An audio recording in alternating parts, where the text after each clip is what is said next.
What's up, everyone? Sorry about that. I went premature on the screen, so that's my bad. But anyways, welcome to the Untitled Nerd Show. This is your place for all the nerdiest conversations from all the nerdy people. We are Player 22. I am AD. I'm Tara. We are here with our friend Nerdy Farmer. Hi guys. You guys can still see me, right? Yeah, we see you. Hi, did I? Okay. We can hear you now. Oh, here's Sorry, the guys. picture. Yeah. Yeah, you see this? Yes. I'm Sorry, for guys. that. Sorry guys, Skynet has been revolting against me. Oh my god, it's still revolting! Oh Stop god. Oh god. Stop it! What's up, Soul Creek? I have a screwdriver and I know how to use it. Okay, we're good. We're good. Alright, Soul Creek's getting beers. Bring back some for everybody. Not me, though. No, none for me. I'm drinking tea. Alright. I'm letting my British show. Fun fact, since we're still getting warmed up and everything, literally, I have been trying to, because I stopped drinking energy drinks here recently, here in the last month or so. I've been trying to find a morning drink, and have been failing epically. Because you don't like coffee? I hate coffee. Like, I love the idea of coffee. I love the smell of coffee. But every time I try to drink coffee, this week we have like coffee beans from Coffee Bean Direct, 6 different choices. My wife and I picked out together. We're like, yeah, we'll try this coffee, this coffee, this coffee. They all taste like coffee. like I try. I really, really try. And I'm like, I'm going That's to fair. like coffee this time. I get all these all these creamers and stuff, and I'm like, yeah. And it's like, yeah, no. But tea, on the other hand, I've always been a fan of tea, and I really British my tea up because I drink it with milk and sugar. Good for you. That's how I drink my tea. I Unless like I'm tea. sick, and then I will do the honey and lemon bit. But I'm a cream and It sugar. really blows. But is it fresh Blue Falcon honey? Blue Falcon honey. It's actually Manuka honey. Yeah, Blue Falcon honey. Blue Falcon Farms. That's what my farm is called. Oh and we yeah, I have forgot about honeybees. that. Oh. So it has to be. They don't sell that selfless plug at. Did not come up on Amazon when I was searching for honey. So Well, I tell you what. You send me your address, and I'll give you raw honey from Blue Falcon Farms. that's amazing. I accept. I will send it to you. I accept. I don't know how we segue from morning This is beverages a great into intro nerd we kind of things. it was so we were in the middle of a conversation, and I was like, you know what? We've been live for too long. We got to go live. So now it's just like Now we've just kind of. there's our intro. Yep. The whole intro has been just taken over by the morning events of this morning. Yeah. You know. Whether it's Tara being 5 minutes late or my computer revolting against me, it's just. She was actually more on time than usual. I was like, And then I shouldn't you get a go call and- out today. and then you go and have fuck ups. Because I still made it before everybody was ready. I mean, to be fair, even with waking up late and everything, I was here on time. Well, I to mean, be if- fair, you live there. your bedroom is closer to the stream Well, yes. than mine I was going to is. say I had to walk 45 feet, but I was here. Okay. How much, Now, my computer, on the other hand, wasn't. Was there a lot of traffic on your walk here? There's 5 dogs and 4 cats. It's always a lot. That's actually fair. that's a lot of traffic. That's so I'll give completely you that. fair. I mean, and 2 children. So Yeah. there's always an accident, a pile up, a mess. There's always something on the way here. I mean, it's a mess. It's always a mess. Oh, all right. This is our hot topic for the day. Right. I just want to say, as a gamer, for my whole life, as a kid, I had a lot of anger issues as a kid, and there were countless broken controllers, a few holes in walls, I'm just so. As Tara scoots further away from you. I'm just. I already knew. I'm just so relieved to know now that all of my anger as a kid was justified. I think that's important. That's an important... Because now I know that I was just really passionate about the game. You were basically LeBron James. And I was just perfecting my craft. Like, you know. You were basically the Michael Jordan, LeBron James, or Kobe Bryant in training. Dan Marino. Dan Marino. God, I'm showing my age, aren't I? Dan Marino! I mean, we're the same age, but I didn't really start following football until probably the 2000s. Beckham. And for context, let's show people the video that we're referencing. I think that would be good. I think let's share. Now, real quick, let me make this point real quick before you play the video. Okay. I looked into this video.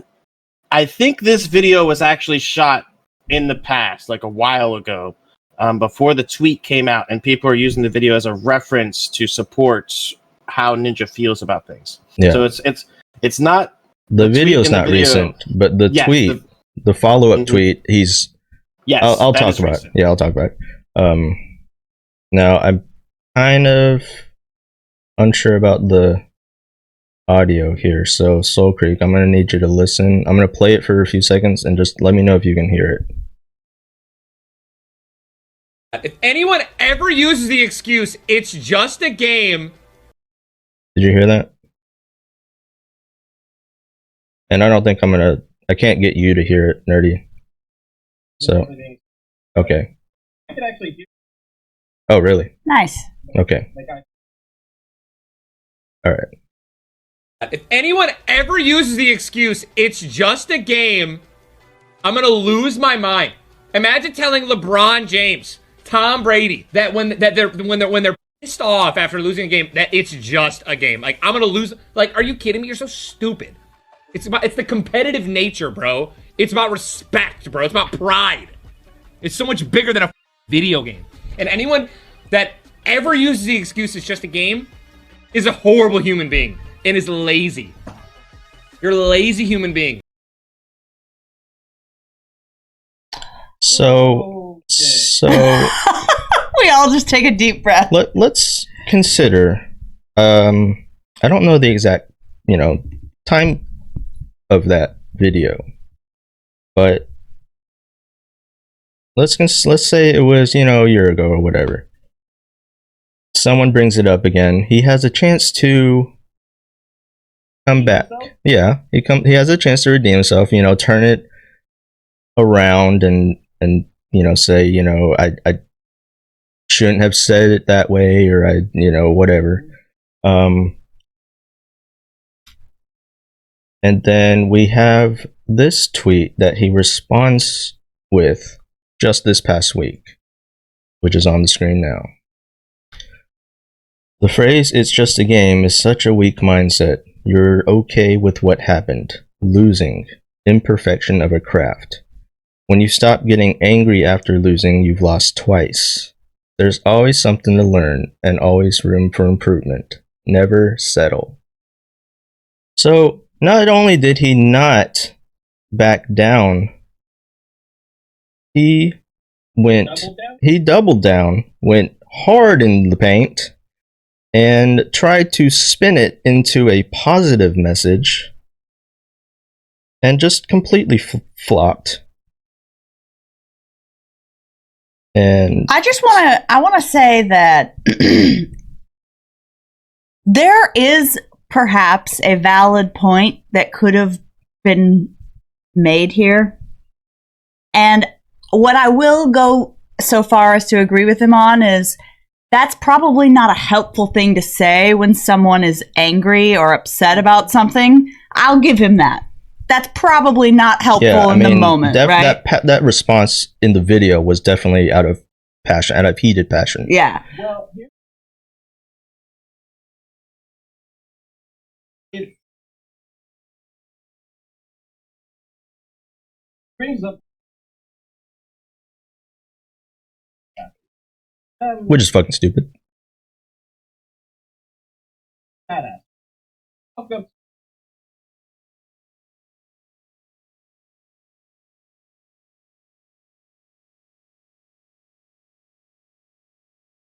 Uh-oh. My bad. Go ahead. Okay, you guys good? Yeah. Good? What's up, Bobby? Okay. He was trying to silence you. Oh, that's what it is. MBD. All right, so what I was saying is like, so you look at like, how he brings up LeBron James and professional sports players. For them, it's not just a game. It's their paycheck. Yeah. Like the better they do is directly representative in their amount of money they make. That's why LeBron James or, Dan Marino made all the big money. Yeah, I know. I'm going to keep saying Troy Aikman too. Those are all like, there you go. Those are all recent players, right? Yeah. Anyway, so that's why they made the big money. But for the normal everyday person, I think this take is really bad. Well, okay, but for Ninja, that would apply also, right? This is his full-time gig, right? Well, he's a streamer full-time. He's not a professional gamer. He's a good gamer. He wants to be professional one day, I think, but I don't think he's actually in the pro leagues. So here's the thing on that whole sports analogy, right? Mm-hmm. This was what looked like to be just a pretty chill stream of him just playing Fortnite. Nothing with Ninja is really chill. No, he wasn't playing for anything. He was now. If you want to talk about a sports analogy, it was basically the equivalent of LeBron James playing an exhibition game. Yes. And I guarantee you LeBron James is not going to take an exhibition game that seriously. And he will say it's just a game. Well, but I mean... That's fair. My point is, though, like, that mindset of a professional player. Like, here's a perfect analogy that I looked at. And I really discussed it with the nerdy wife, discussed it with myself. I kind of looked into it. Let's take fishing for an analogy, okay? I enjoy fishing. All right? I love to fish. But I have a phrase that I've heard since I was a kid, and I'm sure everybody's heard if they've ever gone fishing. It's called fishing, not catching for a reason. Okay? Of course, all of us want to go out there and catch the biggest fish while we're fishing. That's that's the dream, right? Yeah. So when you're out there and you're fishing and you catch nothing, though, I'm happy. I'm still happy. Whether I caught something or I didn't catch something, I'm happier if I caught something, but I'm not unhappy. Though I enjoyed the experience of fishing. Now, that's not to say that if I was a professional angler and I was out there fishing in tournaments, that I wouldn't have a different mindset. Okay? Now, to relate this to gaming is, it's called gaming, not winning for a reason. Yeah. You're there to game. You're there to enjoy the experience, to enjoy the art of the game, the experience of playing with your friends, the, immersion of the game. Most people, the casual players, excuse me. But the professional players, yes, they're going to have that mindset. It's not just a game. It is their livelihood. There are people who play games and live off of just the award money that they win from these tournaments. That's not even a joke. Yeah. So, at the same time, considering this is just quote unquote an exhibition game, and he's built his following. He's already, a fucking global icon in the gaming world. I mean, people at this point, like, yes, he built his following initially because he was so good and he was in competitions and shit and did well. But he is at a point where people are watching him for him. No, he's not going to lose viewers just because he loses a game. Well, see, and that's the reason why a lot of people are upset. Mothers and fathers and people who let their children watch him on Twitch, or I guess Mixer now, are like, hey, this is not cool. My kid looks up to you, and you're telling him effectively to get angry instead of using conscientious reflection to get better at something. Yeah. There's a difference. There's a huge difference. If you get pissed off and throw your controller through the wall, what's that do for you? Nothing. You have a broken controller, and angry, if you're a kid, and very angry parents, and you probably didn't get to play the game anymore, and if you did, you didn't do it well. Versus conscientious reflection, where you can sit there and say, okay, I lost that game. Let me calm down. What did I do wrong? How can I get better? There's a difference between the two. I think it's encouraging a toxic response, and I think it's I don't like. Well, first of all, and I know he said this out of he was like in his moment, you know, when he was like, it's weak mindset, you're a horrible person, all this kind of thing if you say this, and it's like the issue I have with that is like you had said, you know, you fail your way to success. And part of getting back up and trying it again is putting in perspective. And I do this whether it's my job or it's, you know what I mean? This is not life or death. It's reminding yourself that this is, when you think of the grand scheme of things, it is just a game. Even if it's your job, it's still, look, this is what you do for money. This is not your entire identity. This does not reflect on who you are, like as a person. In fact, and I would argue that who you are is more about how you handle those types of things than.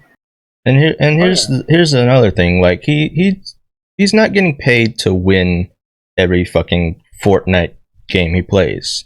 He gets paid to stream exclusively on Mixer.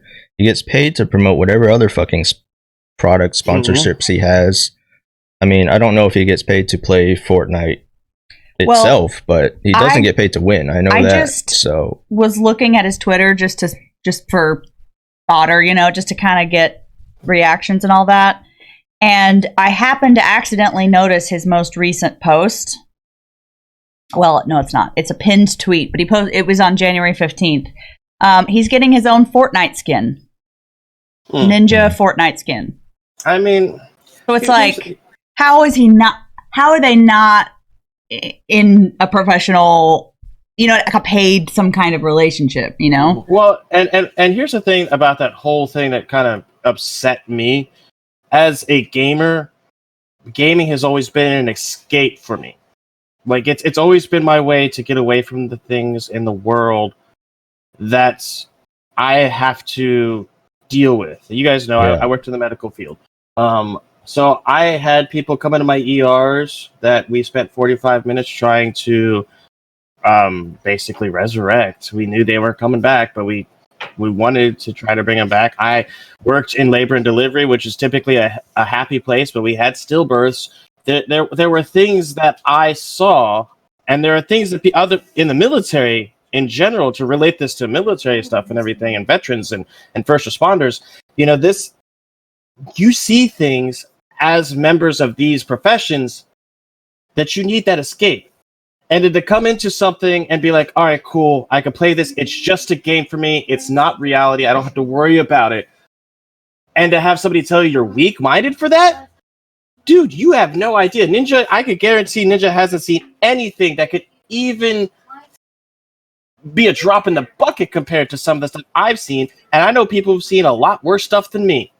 So to call somebody weak-minded because they want to come into something where it is just a game, where the bullets really don't fly and tear through their buddy's skull next to them, I think that's a fair thing to say for them, where they say it's just a game. And I think that I think something I said to AD when we first showed it to me is that I think really what we learned from this is that Ninja has officially really bought into his own hype to a point where anything that's not how he is weak or wrong or not good enough. You know what I mean? Yeah. Like, he has really bought into his own brand of this is how you game. Yeah, the whole point of that was one of my biggest problems with this is that, you know, the whole point of gaming being therapy, because gaming has always been throughout my life the best form of therapy for me. And I would say that's probably pervasive. And yeah, so the thing about this is that I've never followed Ninja before. I have no issue with it. I had no issue with him. I thought he was just a decent guy who, he's always been kind of a toxic shit. yeah. And the, like, I want to make this clear. Like, we're not attacking him to, like, fucking for the fucking clout. All right, we're not coming for Ninja because he's the top dog and we're trying to get our name out there. This guy is a global icon in the gaming world, and he represents us as gamers. And the fact that he's putting this message out there for all the kids that follow him, that puts, a bad look on us, the, gamers who just love gaming and just want to enjoy a game and, find an escape from. Well, I think that's fair, like, because a lot of people who don't know anything about gaming know who Ninja is. Yeah. Just because. Well, and let's be fair. Like Mr. Solker, to be fair, nerdy, you don't play PvP games. That's fair. That's fair. I don't play a lot of PvP games. Yeah. The most PvP-esque games I play is I play Destiny 2 and I play Path of Exile. Which are both they're really not PvP, Path of Exile is, and Destiny's PvP or PvE. I occasionally get on Call of Duty with the nerdy wife. Here's the thing, though. I can say, though, I have experienced both ends of the spectrum. As you guys know, I mean, AD, you play with me every week. We have a great time. I'm a very casual, what's that word? Laissez-faire. Laissez-faire, thank you. The laissez-faire, fine. Let's play the game, have a good time. I'm not trying to make the OP meta build. Yeah. I'm not that guy. I mean, I will intentionally go and look at stuff and say, what is everybody playing on Path of Exile? What is the meta build? What is everybody doing? And I will do the thing that they are not doing. Because I can't stand to play the same thing that everybody else is playing. I just can't stand it. But my best friend, or not my best friend, but one of my best friends, Rango. If you guys are familiar with the channel, Mr. Soul Creek is. Rango is a very different gamer. He's not a bad gamer. He's a good guy. He's very passionate. He's the guy who can rip his headset off, throw his controller. He will be the guy that you have to be careful if you have him in your streaming channel because he may accidentally say the wrong word. He gets very heated when he's playing games, especially when he's playing PvP games. Now, I don't see anything wrong with that, but I do have an understanding that there is two ends of the spectrum. My problem is that Ninja is literally not even representing the spectrums. He's going so far out in left field by saying that you have to be angry. Like, I even talked to Rango last night. We were playing Destiny. I was like, we brought up the subject a little bit and discussed it so I can have a different viewpoint from somebody who's, a more competitive in nature. And even he was like, that dude's take was shit. Like, that was the exact words. He's like, that's shit. And in response to, Mr. Soul Creek, you have a point. Nobody's saying it's not okay to be angry, because I think we've all been there, right? No one's saying that that's not okay. And if that's part of your process and that works for you, like, I'm not going to tell you how to live your life. We're just saying you don't have to be angry to be a real gamer or to take it seriously or for it to be important to you. Yeah, here's my thing on the whole anger statement that he puts out there. Mm-hmm. He doesn't say, hey, it's okay to be angry. It's natural to be angry after a loss. He says, you have to stay angry. You have to be angry and you have to stay angry. And this is such a childish mindset, and the fact that, Fortnite in the general public is already seen as a child's game. Yeah. And it's not helping his image to have this childish mindset. So he's basically telling kids, all of his, little fans or whatever, that it's okay. And like, for me personally, when I talked about my anger issues as a kid, I never played PvP games as a kid. My anger issues was just playing whatever, any fucking game. Because, it wasn't about the game. It was more of my issues mentally. But the thing is, like, you're going to have kids now who start raging at home. Mhm. Their parents tell them to calm down, and they're like, "Shut up, mom! I'm perfecting my craft." I tell you what. If any of my children said that, I would turn into like a superhuman powered person because I would teleport across the room and probably it would just be instantaneous. Like, what did you say to me? And God help them, they said it to the mother. Oh, God. God help them. But like, I don't get this whole because he's. I understand the point he's trying to make. Like, did you ever play? Like, my wife brought it up. Did you ever play? Didn't you ever play sports and they ever tell you to get angry? Yeah. And I was like, well, yeah, they did, but that's a physical sport. You like, if you're playing football, getting angry is going to give you that adrenaline push. It worked for Waterboy. Yeah, It's true. like, exactly. So like, it's a different. It's a different thing overall. I wholeheartedly agree with that. You do not. It's actually interesting because of our connection with mental health that we do know more. I have learned about the way that our brain works a little bit, at least in a practical application.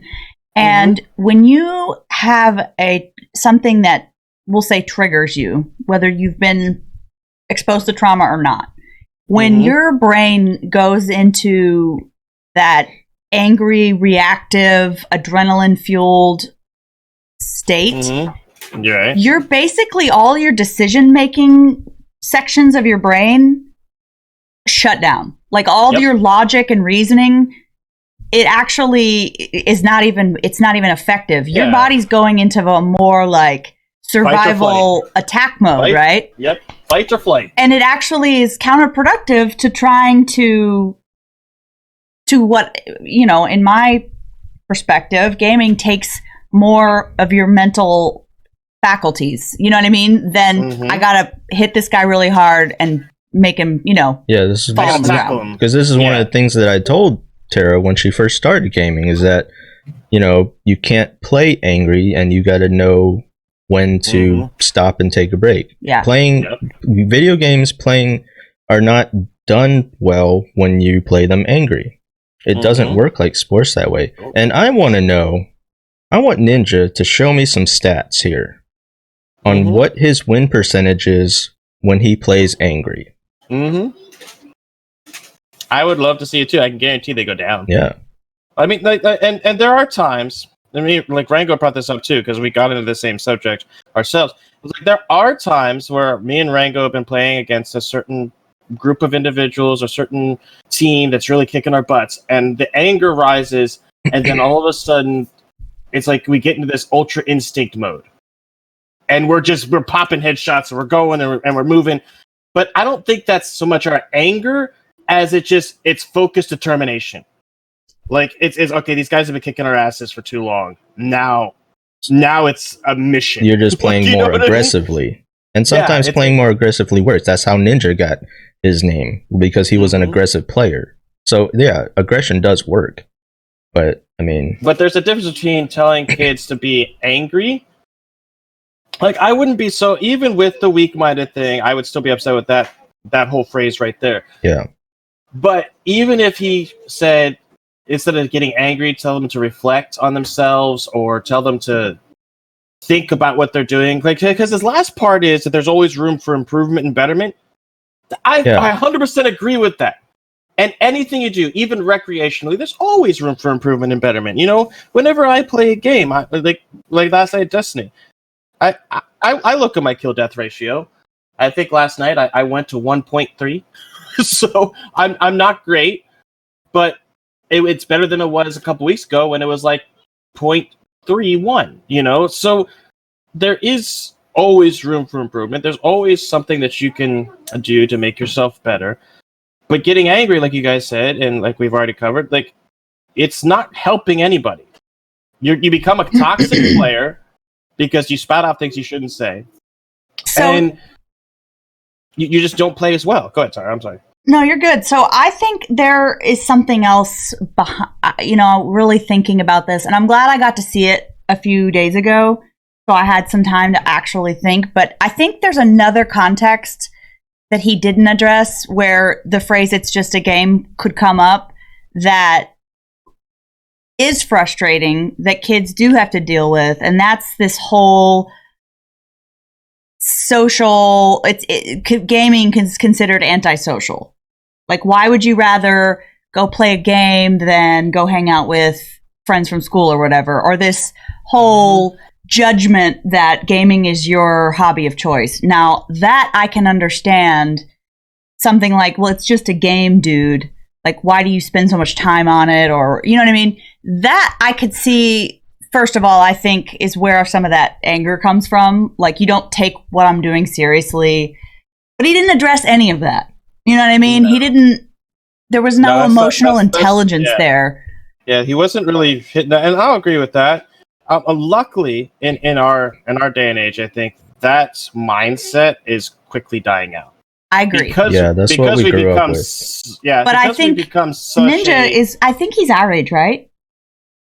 Ninja, he's 28. So ish.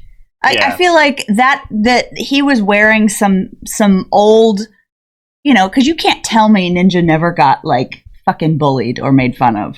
I guarantee you did. You know what I mean? Because he's. I guarantee you did. It's because we all have a shared experience of that on some level. Like I'm not gonna lie, I don't want to make fun of the guy too much, but Rango just said something last night that was just too funny not to share. Ninja looks like one of those guys where you ever like walk into a Subway and see the guy wearing the Subway visor? Yeah. He said he looks like that guy. I was like, that's mean, but awfully funny. Right. So it's like, I don't know. I think, and I think Twitch, and there's so much advancement that's come along in that area that may not be like as a big of a thing as it used to be. But I know that gamers now have grown up hearing that, so they're going to be way more defensive about it, right? Yeah. And I feel like there was a lot of that. I would say this whole image of gaming as like a social thing, and all the online like streaming in particular, it didn't really take off until like 2010s. Yeah. Mm-hmm. So anyone growing up in the 90s through 2010 early 2000s had to deal with that stigma of gaming being antisocial and nerds and not and being cool and whatever.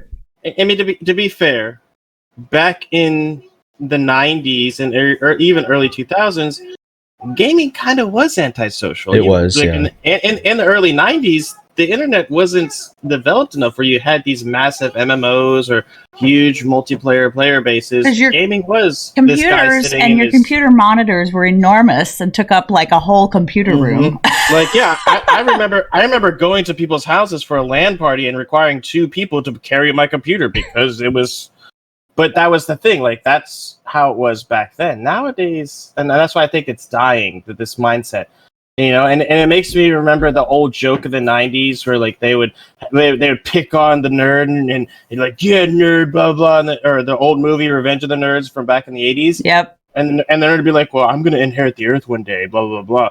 And I think that's really what we're seeing happen. Yeah. Like, gaming as a culture has been brought into the adult world. I mean, like, a lot of the games are now directed at the 30-year-olds and mid-30s, and you have board games. There's so much money being made on board games. I mean, just gaming culture or nerd culture in general has now become this accepted thing.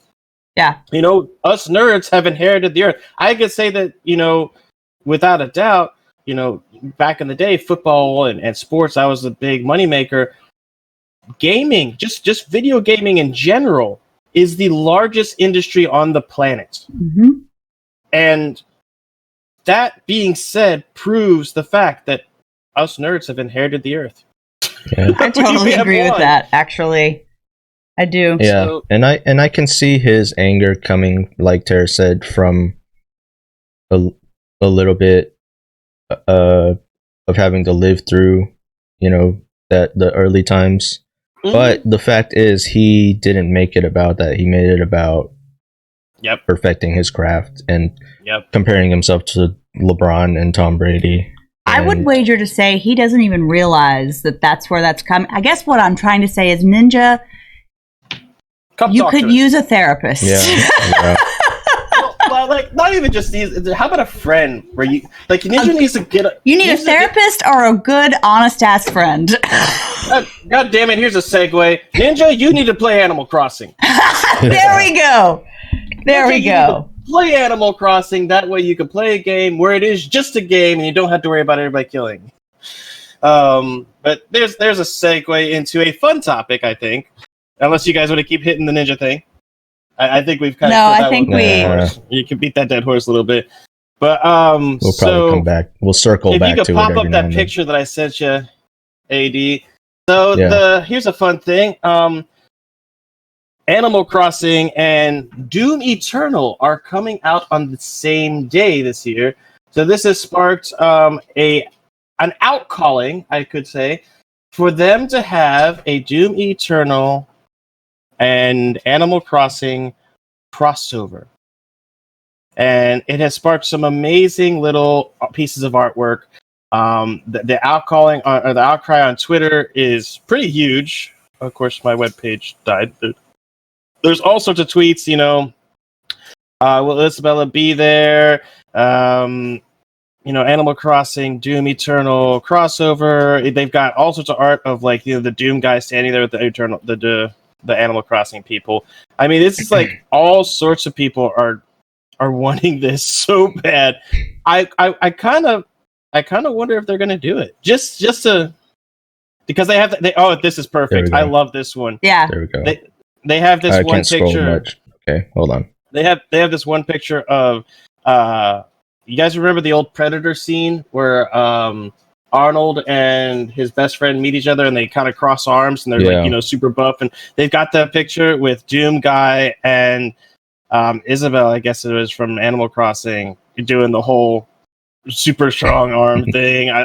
It's so awesome, and it's too crazy to see. And I think this plays perfectly on what we were saying, how gaming as a culture, we all, we're all intermingled and are nerdy together. These are two drastically different games. Yeah. Like, it's Doom Eternal and Animal Crossing. Like, you couldn't get two different games, and they want to have that crossover. I think it's hilarious. Yeah. Would you guys want to see it? I know, Tari, you said you've looked into Animal Crossing. Yeah, Would you wanna see Doom Guy running around? I'm considering it. I'm considering it being a downtime game for me. And I love this image. Like, of course, I don't know anything about Doom, but that little character with that giant gun, it's priceless. It is. It's great. Well, Mr. Socrates, it's now official fan canon that the Doom Guy is friends with the animals of Animal Crossing. That's great. That's great. I do think, now, Mr. Soul Creek, I'm curious. I have not been a fan of Animal Crossing. I probably never will be. To be fair, I'm also not a huge fan of present day Doom games. Not because I don't like them, just because I'm not a fast Twitch player anymore. But do you think that the folks at Animal Crossing might throw in a Doom Guy in there somewhere? Have I seen the Nintendo Direct? I did not. But will they send a Doom Guy in there? What did they put a Doom Guy in the Nintendo Direct? I did not see it. He says it's now official fan canon that the Doom Guy is friends with the animals of Animal Crossing. Well, yeah, that's fan canon. I'm curious what the official response. Oh yeah, I would like to see them play along. Oh, I would love to see it. And game companies in the past have been known to play along and do things like that. One of the biggest things that people think or say is a play along, and I don't know if it actually is. I think Obsidian officially came out and said it wasn't. But do you guys watch Angry Joe at all? No, Who's Angry Joe? not really. Is he a streamer? He's a YouTuber who does video game reviews. Tara, if you haven't seen Angry Joe's reviews, go watch them. They're hilarious. Okay. He does skits. He does whole skits. It's great. All right. But he has a recurring character in one of his skits called Corporate Commander. Well, when Obsidian made the game Outer Worlds, one of the characters in the game that was reoccurring that you killed was called Corporate Commander. So a lot of people say that, like, oh, they made the reference to Angry Joe because Obsidian was kind of making a jab at Bethesda because they made a better, Fallout-esque game than they did, and they threw in Corporate Commander because, the whole Bethesda going for money stuff. So, I don't know. I love seeing game companies do stuff like that where they listen to the fans. They put in these little things in there. There are tons of, let's see, Mr. Rookies, there's tons of cosmetic Easter eggs. Maybe there will be a Doom helmet. Oh, that would be outstanding. That would be awesome. I can see Tara running around with a little Doom helmet on her cute little animal. I can see it. Cute little pink, yellow, fluffy animal with a Doom helmet on. Yes! I like it. In fact, if I could pick a video game character, I would choose, like, a really cutesy, like, very feminine character with, like, the scariest deep monster voice that I could think of. So it's like a squirrel with big old eyeballs, like, yes. the Puss in Boots, like, yes, and then you come up to him, I'll swallow your soul. Yes, precisely. That's exactly what I had in mind. Oh, that's outstanding. All right, you guys, Tara, you said you had a topic. You wanted to talk about... so, yes. Well, yes, I'd like to start with that. Okay. I'd like to start with... Oh, the Harry Potter thing, too. The Joker. The Oh, Joker okay. Film that just recently got Best Actor at the Oscars? Yes. The Oscars. Not a small deal. Hold on, time out. I got a minute for. I got. There'll be fishing contests. There's in the game. fishing. There's fishing, and you can keep fish in aquariums. Is this Animal Crossing? Yes. Sold. I'm sold. He's having a moment. Oh, you guys don't know. I don't think I really brought up. I used to raise tropical fish. Nerdy wife does not like fish that much. She's actually not a fan of fish at all. Tropical fish are a lot of work. I had like 7 or 8 fish tanks in the house at one time, and the Wow. nerdy wife's wife was like, no. Even now, I still have 2. So we had Oscar fish growing up, mm-hmm. and I think that's about as tropical as we got. But they were the most dog-like fish I've ever seen in my life. Like They're pretty dog-like. Yeah, it was crazy. Okay, go. I just saw that for screen. I was like, oh my god, I might have to do it now. So anyway, so the Joker movie, Joaquin Phoenix, or Joaquin, as I like to Joaquin. lovingly refer to him, Mm-hmm. got Best Actor for his performance as the Joker. I heard he was really good. He was good. I'm going to say that was a deserved... Now, me not being familiar at all with who else was even nominated, and I probably didn't even see any of those movies, but I happened to see this one, and I can say I can see it. I would say he did an outstanding job, and what I liked, and I don't know how much I can credit him for this, or how much was the writing or the directing. You know, it's hard to say, but I saw a different actor approach to Joker because they actually got you to care about him as a person before he becomes violent and a quote unquote bad guy. Like, well, and that. Go ahead. I just don't think previous characters have generated that human connection as well. And I loved the series with The Dark Knight. The Dark Knight. Thank you. It was great, but I didn't have the same level of connection with the Joker. Like, oh my gosh, he's been through so much. Even though I know that, you know what I mean? Well, I think this is the first time this was portrayed on film. Like, the Joker's story has always been a kind of a fall into madness story of how he became the Joker. Like, Yeah. it's always been the story. If he wasn't supposed to have been in the situation that he was in, he wasn't supposed to be the guy who Batman, like in the if you want to get further into the backstory, a lot of backstories have it that Batman went after, what was it, the red something, I think it was, that he was going after, but he didn't know that the Joker was the Joker. He was going after him because he was taking on this persona of this, not bad guy, but like kind of thief. Batman was going after him, and he fell into the vat and got all the chemicals and went insane. But the reason why he was there was because he was forced. This is one of the background stories, the one I'm most familiar with. There's, it's comics. There's many of them, but in this one, he was kind of forced to do it because his family needed the money, and like mobsters were going to take it from him. So he was in this position they didn't want to be in, and then ended up going insane because he fell into the chemicals.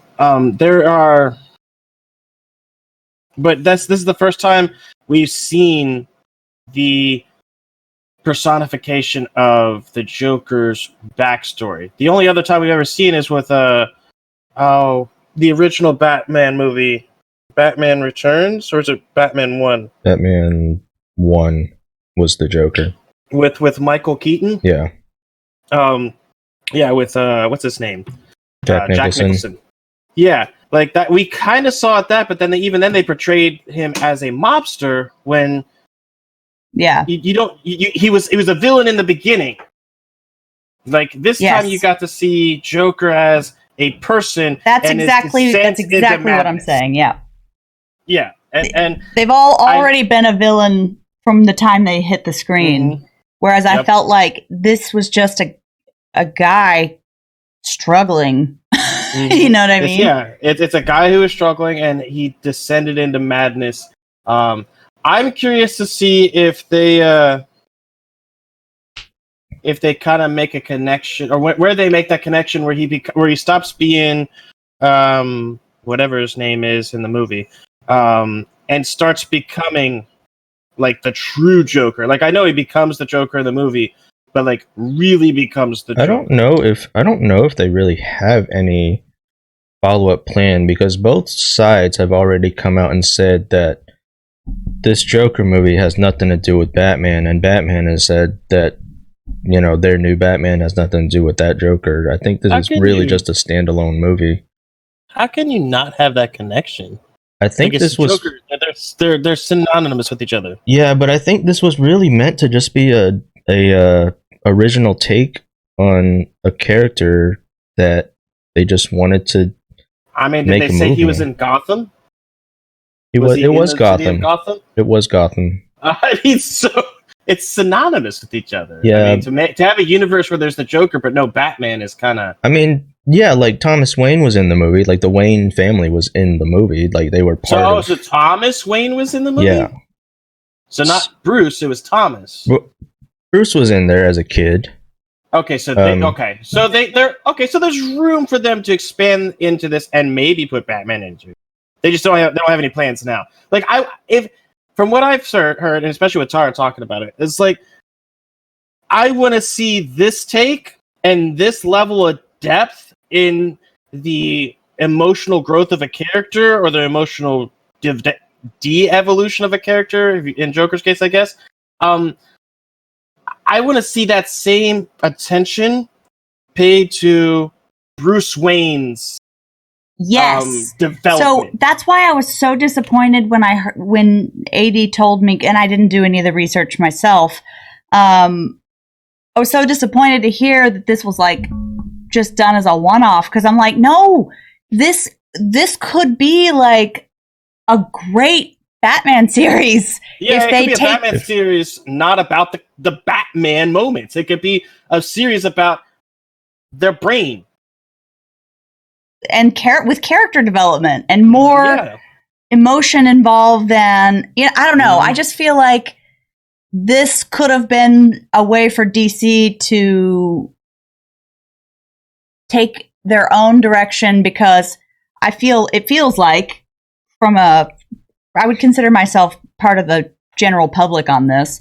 The Avengers and that whole Marvel world has really kind of run away with the public's hearts, right? And this, I felt like, would be them not trying to be Marvel, take it in a different direction. Let it be the dark and broody, like, it's emotional, you know what I mean? And like, let's go with this. Yeah. Make it good film. Well, I mean, yeah, it's supposed to be. I mean, look at the backstories for Marvel characters, for example.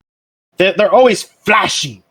They're ooh and ah and big explosions. I mean, literally, the Hulk was made by a big explosion. Yeah. But in the DC universe, things have always been darker and broodier and more about the morality of the situation, you know?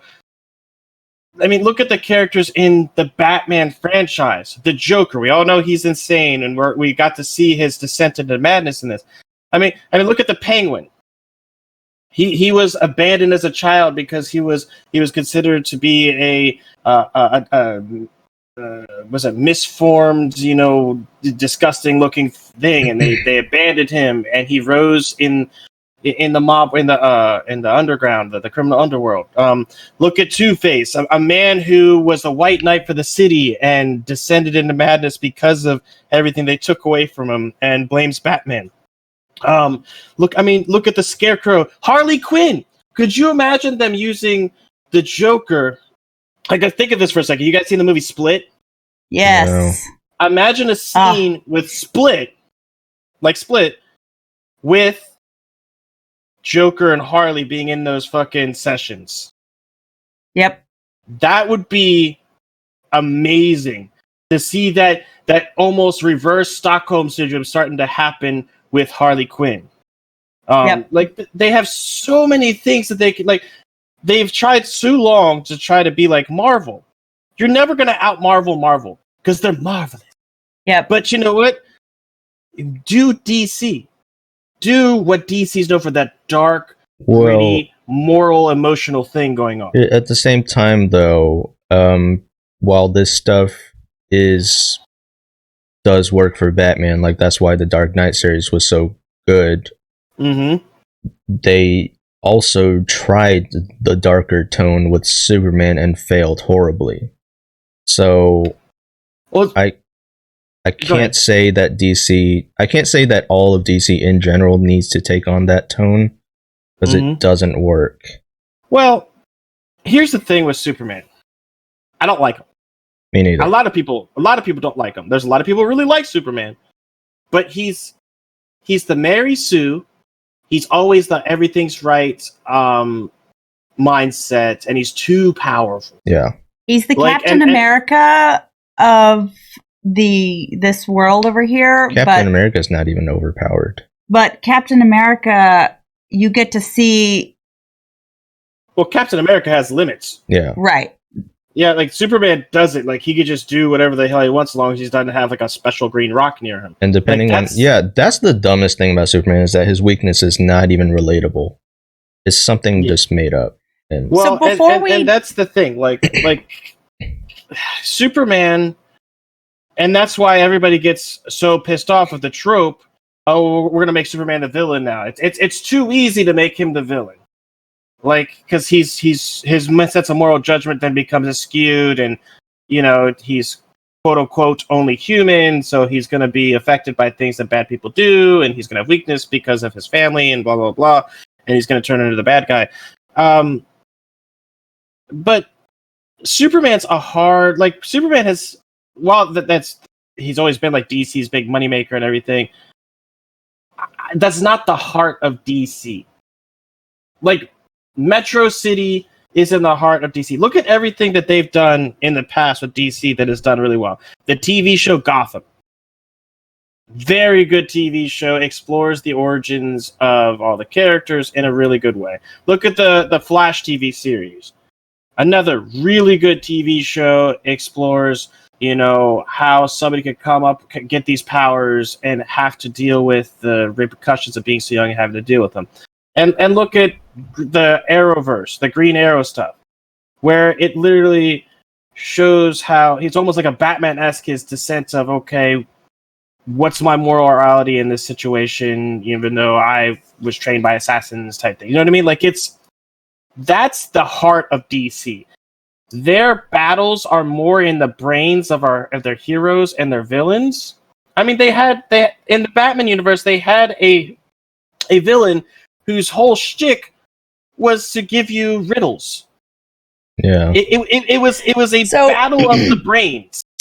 I want to share. I was looking up to see if there was any rumors or anybody was asking these people, you know, if there's going to be another movie. And I'm learning it did $1 billion in the box office, or it's just reached the $1 billion mark. And it only cost them $60 million to make, which it sounds like a lot, but like there's a big gap between 60 million and 1 billion. and I bet you if you compare that budget to like a Marvel movie budget, right? Exactly. Huge. And so, but then now we've just added, it got the Best Actor award. Okay, so that starts to create a formula where Hollywood starts to think like a business and go, okay, we could probably do this again, or at least get real close. So they basically, the director, I love what the director said, because I think this hits for me on why the movie was so good and why I'd love to see more of this. And it goes right back to what we've just been talking about. He said, Joaquin and I, this is the director talking, Joaquin and I haven't really decided on it. We're open. I mean, I'd love to work with him on anything, quite frankly. So who knows?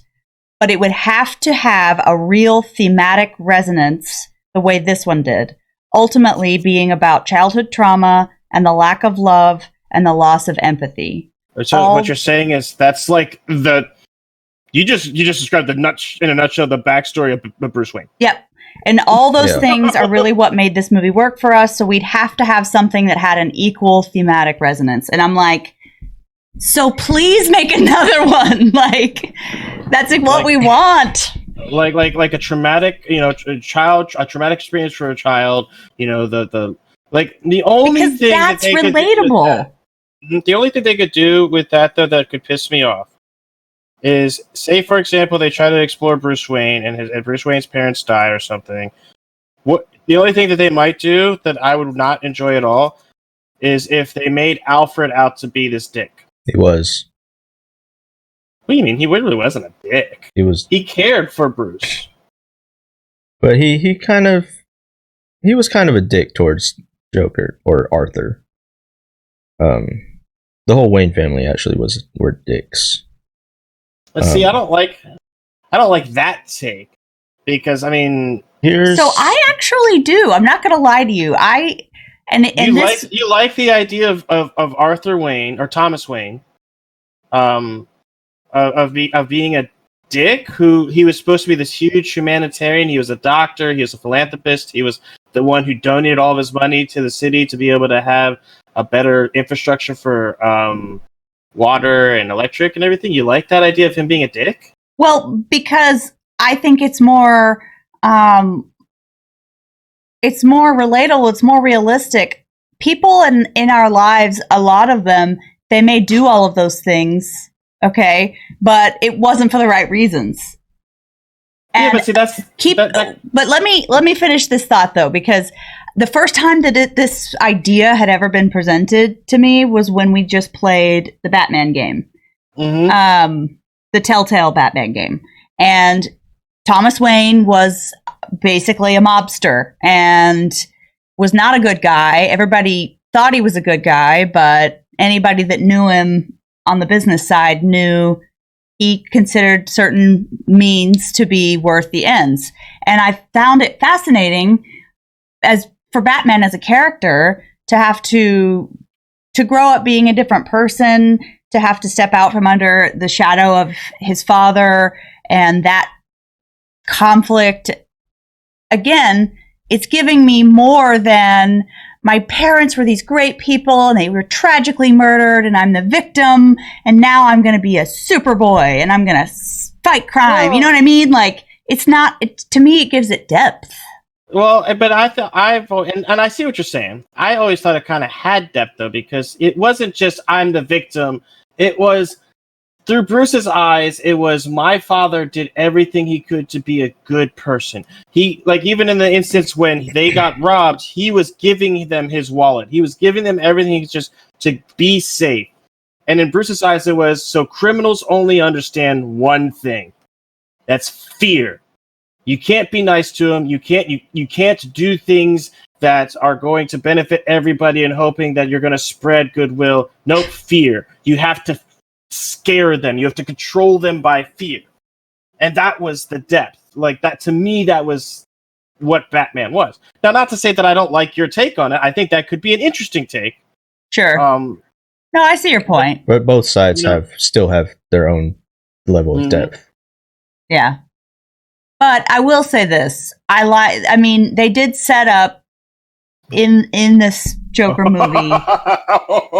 Oh, do you see Mr. Soul Creek? Oh, Soul Creek. It's just a movie. It's just a movie / comic. I mean, come on, guys. That's such a weak mindset, Soul Creek. I know.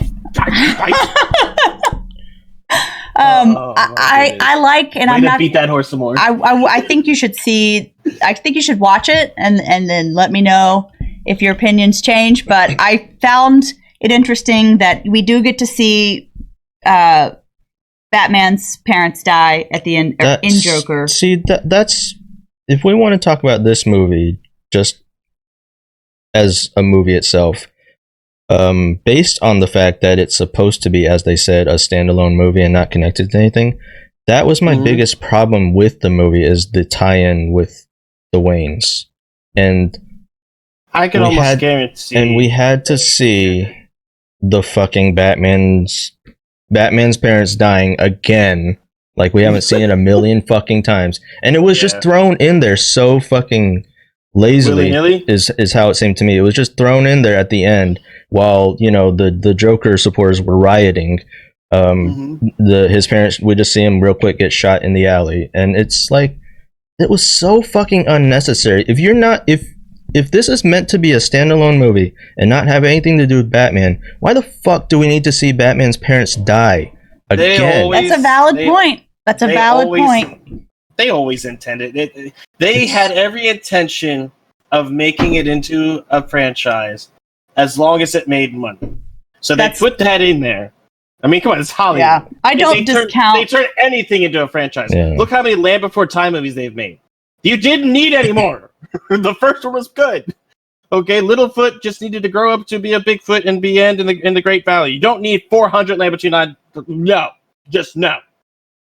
But we do need 300 Fast and Furious movies. No. That's for sure. We just need the video game. We need the video game. We need it now. So speaking of video games... Wait, do we talk about games on here? Well, I was going to propose it. Because I, like a good little nerd, did some research and I decided to just Google something that Nerdy said in the pre-show rundown. I Googled E3 is dying. And actually, I didn't even have to finish typing the word. I typed in E3 is, and dying was the first suggestion. I told you. And it says, according to my research, that... You should have, adjusted your glasses. Oh, yes. Yeah, you gotta bring the glasses down. Or do I do it, straight up the center? There we go. Geoff Keighley? Jeff Keighley. Jeff Keighley. Wow, that's the name that he was talking about. That's a very complicated way to spell Jeff Keighley. Said he will not be attending for the first time in a quarter of a century. That's a lot of years. Yeah, and when asked why, he says, based on what's been communicated to me about the show, I just don't feel comfortable participating. It's no secret that E3 needs to evolve, and I have lots of ideas around that, but have decided to take a wait-and-see approach. Yeah, I mean, at the end of the day, it's just a show. I mean, I think we should all... We should all... This is a meme now. It's just an expo. Yeah. I don't know. I like Jeff Keighley has been how do I put it? He's been Jeff's the guy from the Game Awards. Yes, he is. Or unless you're just making the same. But yes, he is. Look what he's done with the Game Awards. He's made so many improvements. The original Game Awards used to be like the shill for money,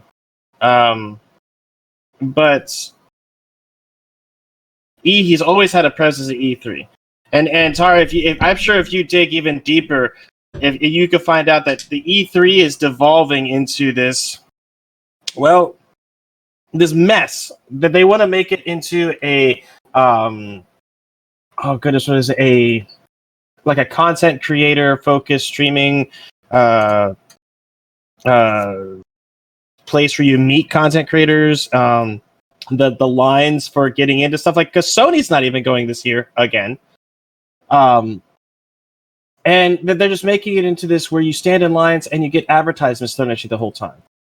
Like, it's literally turning into this.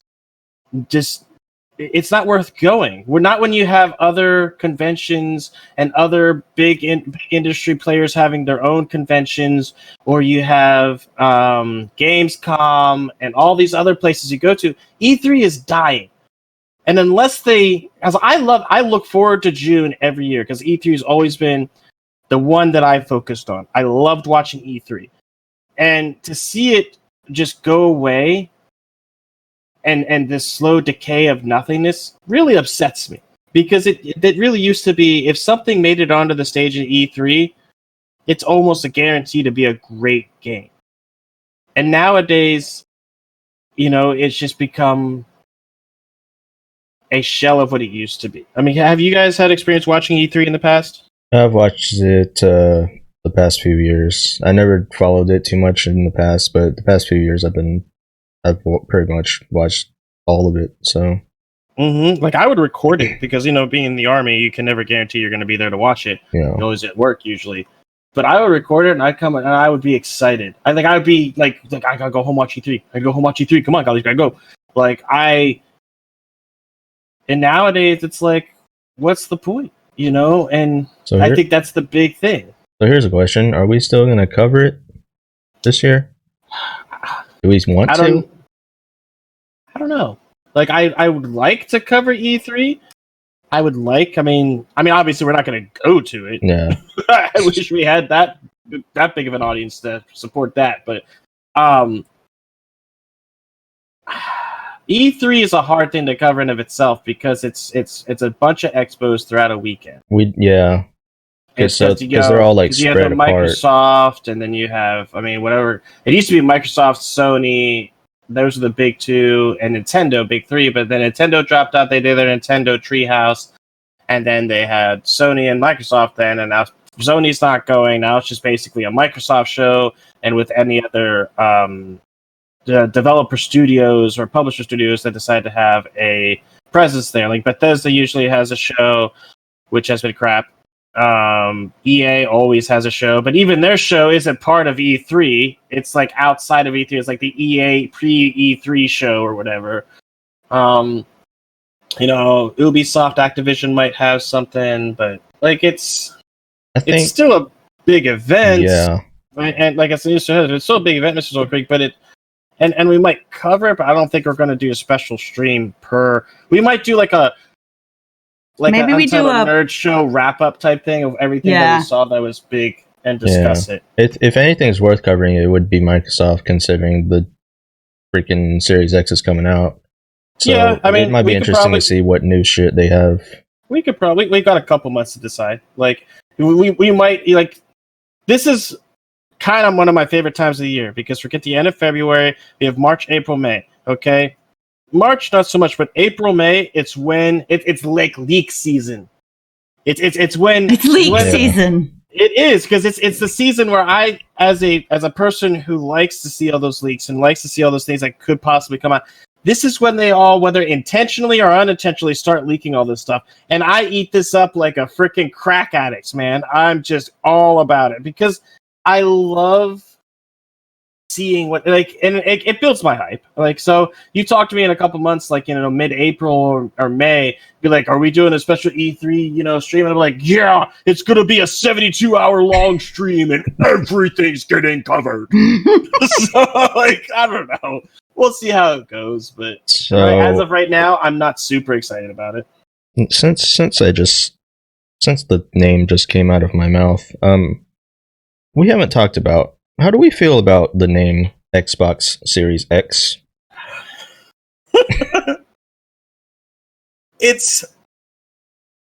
I see what Xbox is doing. It's actually kind of ingenious. Like the name Series X, I think is dumb. Yeah. Just like I thought Xbox One was dumb. Yeah. Um, Considering you can't say Xbox One anymore when talking about the original Xbox. Oh, it's Scheiße, he says. What? That's my favorite German word. Scheiße. Scheiße. Yeah. We have a person here. Was it Wix? Oh, Wixie, what's up? How Wixie. you doing? Our friend from Scotland. Scotland. Scotland? Oi! That's more British. I don't know. I can't do. It's I fine. can't do. Hopefully, we don't offend you with our bad Scottish accents. Terrible. I'll Anytime I just try to do a stick to Scottish accent, I Texas. instantaneously turn into a dwarf from Southern England. So I'm not even gonna try. Okay, Series X. So I feel like, is it because it's like, are they trying to go for like Series 10? It's not the 10th console, it's the 4th. So they just came out with X out of nowhere. Because Xbox, everything is X. Wixie's a lady. We're so sorry. We're so sorry. We botched that I'm completely. sorry. I'm sorry. I apologize. You're female? Holy shit. How long have I been talking to you? I didn't even know that. Hades, like I 80s? should have been hitting on you. Oh, Wait, what? What? well, you said and female. Now I'm confused. Yeah, I knew You just said and female. What did no? It was in response to. It's all the good boys and female. Oh. You were referring to me as female. I get it. I get it. Guys, it's okay. It's okay. It's Got it. 2020. We can refer to anybody as any gender. It's fine. It's fine. I mean, at the end of the day, you're just a human. Yeah. That's my bad. I didn't know. I didn't know. We just met. I'm so God. sorry. This clearly we got off on a bad foot. Yep. I insulted him by making him sound like a British dwarf. We just went downhill from there. So No bad what were we feet. talking Good. about? That's good. Series X. Series X. Sorry, I'm. Their naming the department needs to be fired. Yeah. First of all, I want to go back, and they need to go back, find the guy who originally came up with the name PS2 and fucking pay him. Because yeah, but then all we're gonna end up with is the Xbox 2. no, I'm saying PlayStation, Sony needs to go back and thank the guy who came up with PS2 because it went from there. How much you would have bet it wasn't even thought out to be PS2? Like it was simple. Somebody just put it on the thing on a piece of paper. Yeah, shipping notification for the PlayStation, number 2. Here you go. It didn't even need to be thought of. Okay. And then you got Xbox fanboys trying to counter argue that shit, like, oh well, at least they're coming up with original names. PS5 is just boring. Like that's all it needs to fucking be. Well, I mean, here's an idea. Just call it the Xbox. The Xbox. Yeah. Yeah. It's just the Xbox. Doesn't be Xbox 2 or 360 or 720 or Xbox 5744. And then it just needs to be the Xbox. And then we can just refer to it when we're talking about specific ones. We can just refer to it as the first Xbox or the second or the most recent Xbox. Yeah. Like my PC, while I may call it Skynet, is still just called a computer. It's I don't know. Speaking of it being computer, I see what they're doing with the Xbox too. It's actually pretty ingenious. They're not making a console anymore. That thing is not a console. Yeah. That is a pre-built gaming PC. It is a gaming tower. Wait, what's not a console? The Xbox. Oh. Yeah, it's not an Xbox. It's not a console. It's a pre-built gaming PC with. It's that. Yeah, with mid-range parts at best. It's that's what they're doing, but they're trying to, because if you look at how they're doing things, Xbox, like the quote-unquote console, doesn't have exclusives anymore. Everything that's on the Xbox is available on the PC. So to further, mesh that, now they have Game Pass Ultimate, where you have Game Pass on the PC, and I could get the same games on my PC that I could get on my Xbox. People have already come out with a shortened name, Soul Creek. It's the XX.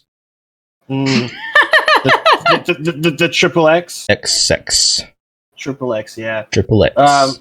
But yeah, so like they're and I think it's really smart of Microsoft. They're not doing consoles anymore. Like they even come out and said, they're not seeing Sony and Nintendo as competitors anymore. They're seeing streaming services like Stadia or the GeForce. Well, the Nvidia GeForce one actually is successful. They're doing well with that. That's the other one that Nvidia put out, the streaming service. But they're like, we don't see them, and the reason why they're not seeing them as competitors anymore, Microsoft is trying to move away from being a console. I think they're just trying to nudge everybody into PC gaming because they see that market and they see how much it's growing. Like, you think back 20 years when we were younger. Remember how I mentioned LAN parties? Yeah. People on here are like, yeah, LAN parties. I remember those. We weren't a large group of people. Like, people wanted to play a video game, they thought of Nintendo and Sega. Now PC Xerxes gaming, box. Xerxes. That's my favorite. I'm Oh so my sorry. God. I just shouted that out in the middle of your sentence, but I got excited because I like that name. Xerxes box is good though. I like that. But yeah, they exactly what they want to be a platform, and I think they're kind of pushing themselves to be the owners of the PC gaming platform. And I wouldn't be surprised that if you were in like a fly on the wall in some Microsoft meetings, I can guarantee that they don't see PlayStation or Nintendo as competitors. They see Steam and the Epic Game Store as competitors. That's who they see as competitors. They're going. I've within the next 5 years, and you can quote me on this, I predict that Xbox will come up with a very, I don't want to say intrusive, but very visible own store similar. They already kind of have one with an Xbox. They're kind of beta testing it, but I can see them coming up with their own that's really there, that's going to directly compete and going to have a whole bunch of exclusives because it's going to have the Microsoft money behind it, competing with Steam and the Epic Game Store. Well, I think we're in the beginning of the great PC wars. Well, do you know, because we've talked about this, it also probably happening in the next 5 years, Disney is going to run Epic. You think? It's probably going to happen.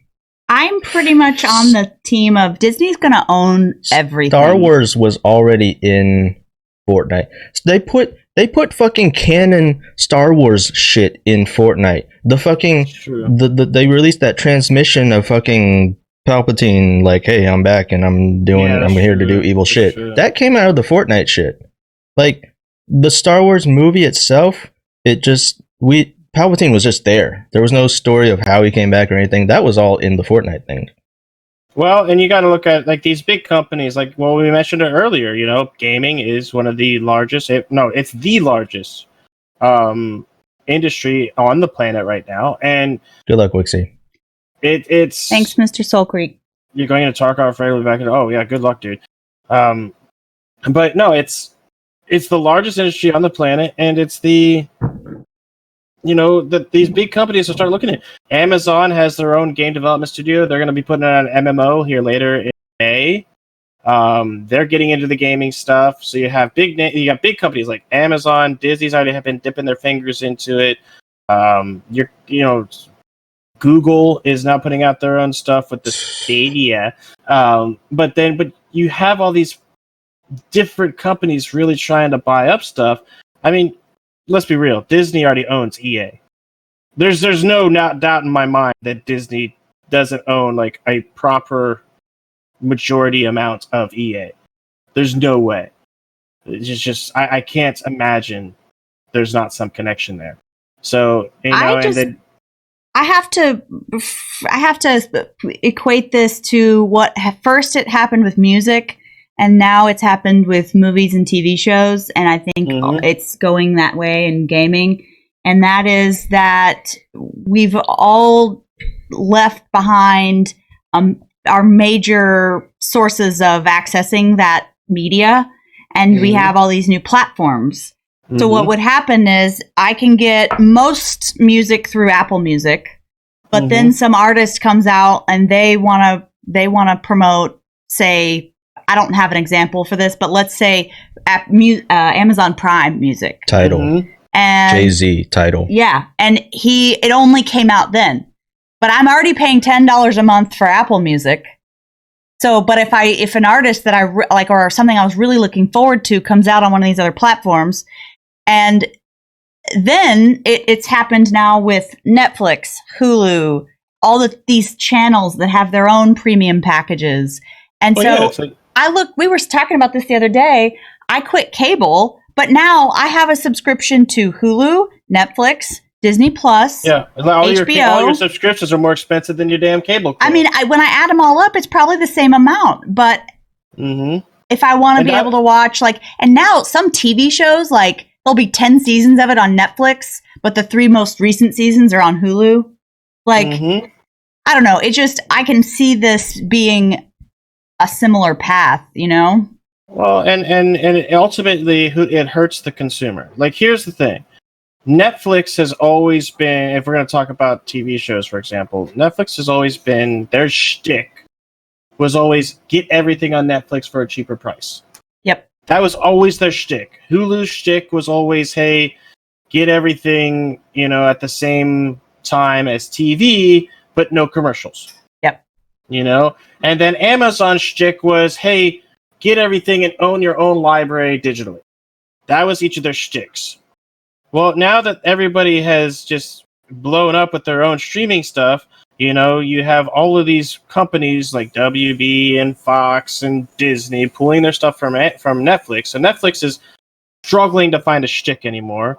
Hulu is now shoving commercials in people's faces even if you pay for the subscription. So they don't have a shtick anymore. And to be entirely honest, the only one who still kind of has a shtick is Amazon. I mean, they still have that own your library digitally type thing.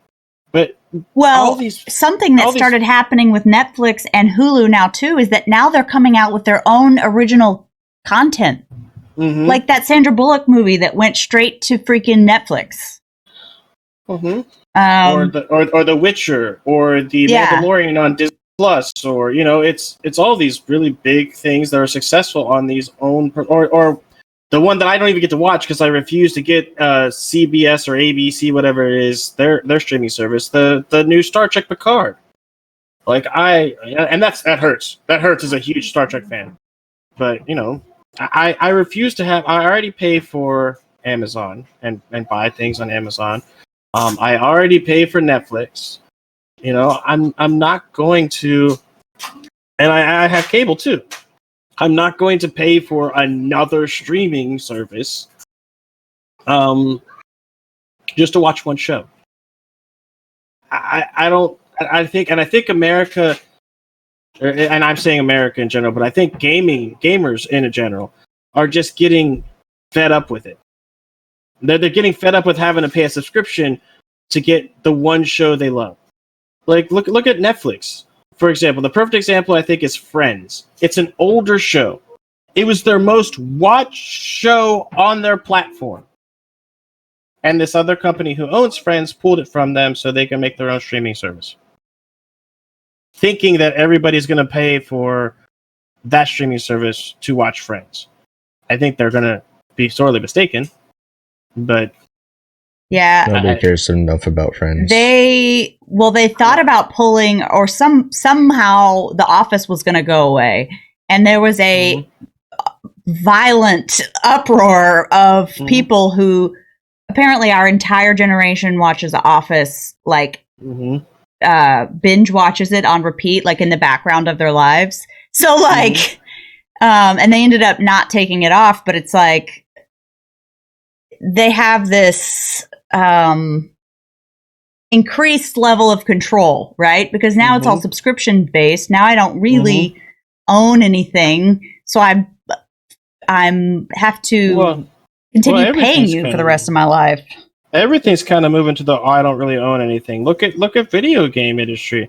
We have slowly seen the death, and then I could probably say that it is dead for the most part. The ownership of a physical copy of a video game. I used to be this hardcore, I will not buy things digitally. That's the only way to get stuff anymore. I mean, you can get some big releases, on a physical hard copy on a disc, but it's getting harder and harder and harder to get that. And let's be realistic, if you get something digitally, you don't really own it. Like you own the license or the rights to use the license. Even if you download it, you still it's stuck on that device that you've downloaded it to, right? You can download it to other PlayStations or Xboxes or whatever. It's much less tangible. Yeah, it's tied to your account, which they own. But video games are the last of the media that people were actually still buying discs for, right? Yeah. I mean, I don't even have a DVD player, and that happened quickly. I have one, and I have probably 700 DVDs, which are going to make great coasters one day. But yeah, I mean, the only people you see picking up DVDs in Walmart are, I can't believe I'm saying this phrase, are boomers. It's the older folks who are doing it. Like the people who haven't really moved on with the times and realized that the digital age is kind of taken hold of everything. And, I mean, heck, PCs don't even come with fucking optical drive standard. Yeah. This just not a thing anymore. That's why I ordered a physical copy of Animal Crossing. Born in 1996, it's called a boomer, right? I still buy shit. I still buy most of my PlayStation games physically. So, well, I mean, Mr. Soul Creek, you say you're going to get Animal Crossing on as a physical copy, but okay, guys, now I'm going. Well, okay. I gotta ask you the question. I gotta ask you a question before you go. How many of your PC games do you have a physical copy of? Yeah, that's the real question. I can guarantee it's none. I have one. I have the physical copy of, and it's not even one that I could play without having internet anyway. So I'm actually curious now because I didn't even start PC gaming until less than 2 years ago. Mm-hmm. As far as I knew, physical copies of PC games have been kind of out of style for a while.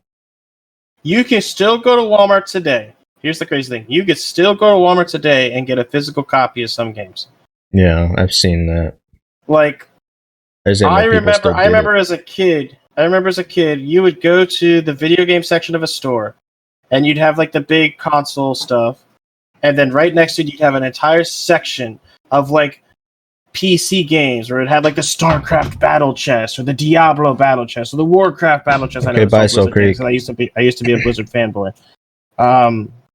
But I used to go there and you'd see all these physical copies of these games right there.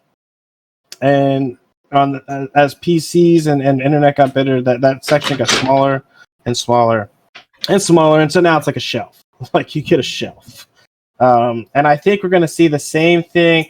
Even if you go and look at the video game, the console cabinets in Walmart where they keep all the video games, those shelves are getting emptier and emptier. I think there's really going to be a push to go completely digital, and the real reason I think behind this was back in GameStop's heyday. GameStop was never really pro-consumer. Let's be realistic. They still, took advantage of everybody all the time. Mm-hmm. But at the very least, they saw how much money people were making off the resale of those games.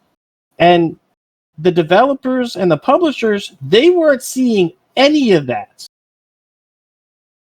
And they started saying, how can we control this? And I think that the thought process was, let's make everything digital and then make it so it seems so convenient and do it in such a way where we just kind of slowly turn the knob, it's like the frog being boiled, scenario, until it gets to the point like where it is now, where I think within the next 5 years, like we said, we will no longer see physical copies come out. It'll all be digital. All they're waiting for really is for the internet infrastructure to get to the point where it can get to everybody. Once we get solid internet for everybody, it'll be like, exclusively on Xbox Digital. That's what it'll be. Like, exclusively on PlayStation Store. That's what it'll be. And it's kind of sad. What's up, nerdy wife? I'm glad it's all digital now. I was never a big gamer, but I do remember having to put in discs to continue the game. Well, that's true. I had games that were 3 or 4 discs long. I really don't see a reason to have physical copies at this point on PC, because anyone with a PC that they plan to game on is probably going to shop online anyway for the game that they want. So no, and I get it. I get it. But there was a time, actually I still have a bunch of them in the shed somewhere, where you would go to the store and you'd pick up your PC game. Like, you would pick up your PC game and it come in a little nice case or box, and it was something physical that you owned, and they killed it. You can't, like, there are games, I bet if I open my Steam library right now, most of my games, if not all of them, there's not a physical copy. Let's see if I can get my Steam library. Something I thought of when I went to grab my emergency coffee. That whole bag was coffee? Yeah, I guess he had it in. I Ubered it, so he had it like with a box. Coffee. And anyway, What's up, gamer? There's a new growing virtual gaming stuff happening, like the virtual reality, VR stuff. Yes, and so I actually was looking at. I was in a nerd hole of Walking Dead games, and they actually have a AR Walking Dead game, and it's not plot connected to any of the other games that we've played and discussed. It's actually, but it's actually like a zombie post-apocalyptic like survival game, and you actually like are pointing and shooting and reloading and grabbing stuff out of your backpack, and it's all like and I want to try that so much, like, just because the whole thought of that is like everything that's been promised to us about what the future could hold of technology. You know what I mean? It's like the flying cars of... I have a VR headset that I've never actually touched. I don't even own a VR headset. Tara, this would be my recommendation for you. We're almost there. We're almost there. I would continue to watch the VR stuff and see what it looks like. I'd wait a few more years. Like, I've seen the VR stuff come out 10 years ago, and it felt like a fad. And then they brought it back, and it still kind of felt like a shtick they were trying to make money off of. But now you see these headsets like the Oculus, how much it's come in. The PlayStation VR headset, and I think Microsoft's going to be putting out their own here real soon. And you see these headsets, and now they're turning into actual devices. And games are becoming more mainstream, like Beat Saber. Things like that are becoming a lot more mainstream. But I don't think we're quite there yet. Natural Born Gamers saw a demo on it. That's what I read. You actually have to do the motion of stabbing them in the head, and then the motion of pulling it out of their head. I don't know. I just want to. Okay, just make sure you do it alone. Give it a shot. Gamers our 80s, I'm gonna make sure I'm in the other room. Right. But that's that's the thing. It doesn't. Yeah, like Nori I said, it seems better now still as like a demo in an arcade or something. Yeah, Right. you have to have It's like a not- setup. Yeah, Like- it's not quite something for home yet, but give it a couple years. Like I very much think that in a couple years, it'll be there. Like I've seen people like Carnage. I don't know if you guys watch Carnage. He's one of my like background streamers as I'm doing stuff. He's got 1 million followers, so it's impossible to interact with him. So like you just have him do stuff. Great content, but he played a game this past year called oh, I'm sorry, I hit my mic. Oh goodness, it was like it was some big like Norse mythology-esque game in it, but everything looks good. He played well, but there was still the typical VR hiccups where he would hit something or he would step out of the range of where the VR was picking him up, or the VR wouldn't register his certain movements and he would have to do certain movements over and over and over again just to do some little thing. So it's not there yet. It's almost there. Like, we're so close. And I'm with you, Tara. I do. I want to get into a video game and live my life dream of becoming a Ninja Turtle. Right? But I'm just not there yet. Okay, so we've got to wait a couple more years, but I think it will be there. Oh my eventually. god! Imagine VR martial arts. That would be Yeah, crazy. well, I think VR Gamer Mortal got Kombat. controllers through the TV style. Exactly. It's gonna Yeah. be like oh god, VR Mortal Kombat. Oh man. Yeah, fucking ER. I can see it now. Now, how did you? I would have to have like the controller physically attached to my person. I already have to do that with things like with the fucking Switch or the Wii, man. Yeah. They come with those wristbands, and I'm like tying that shit. Like, no, sir, I'm Yeah. not doing that stuff. Not Like today, zip Satan. tying it. Yep.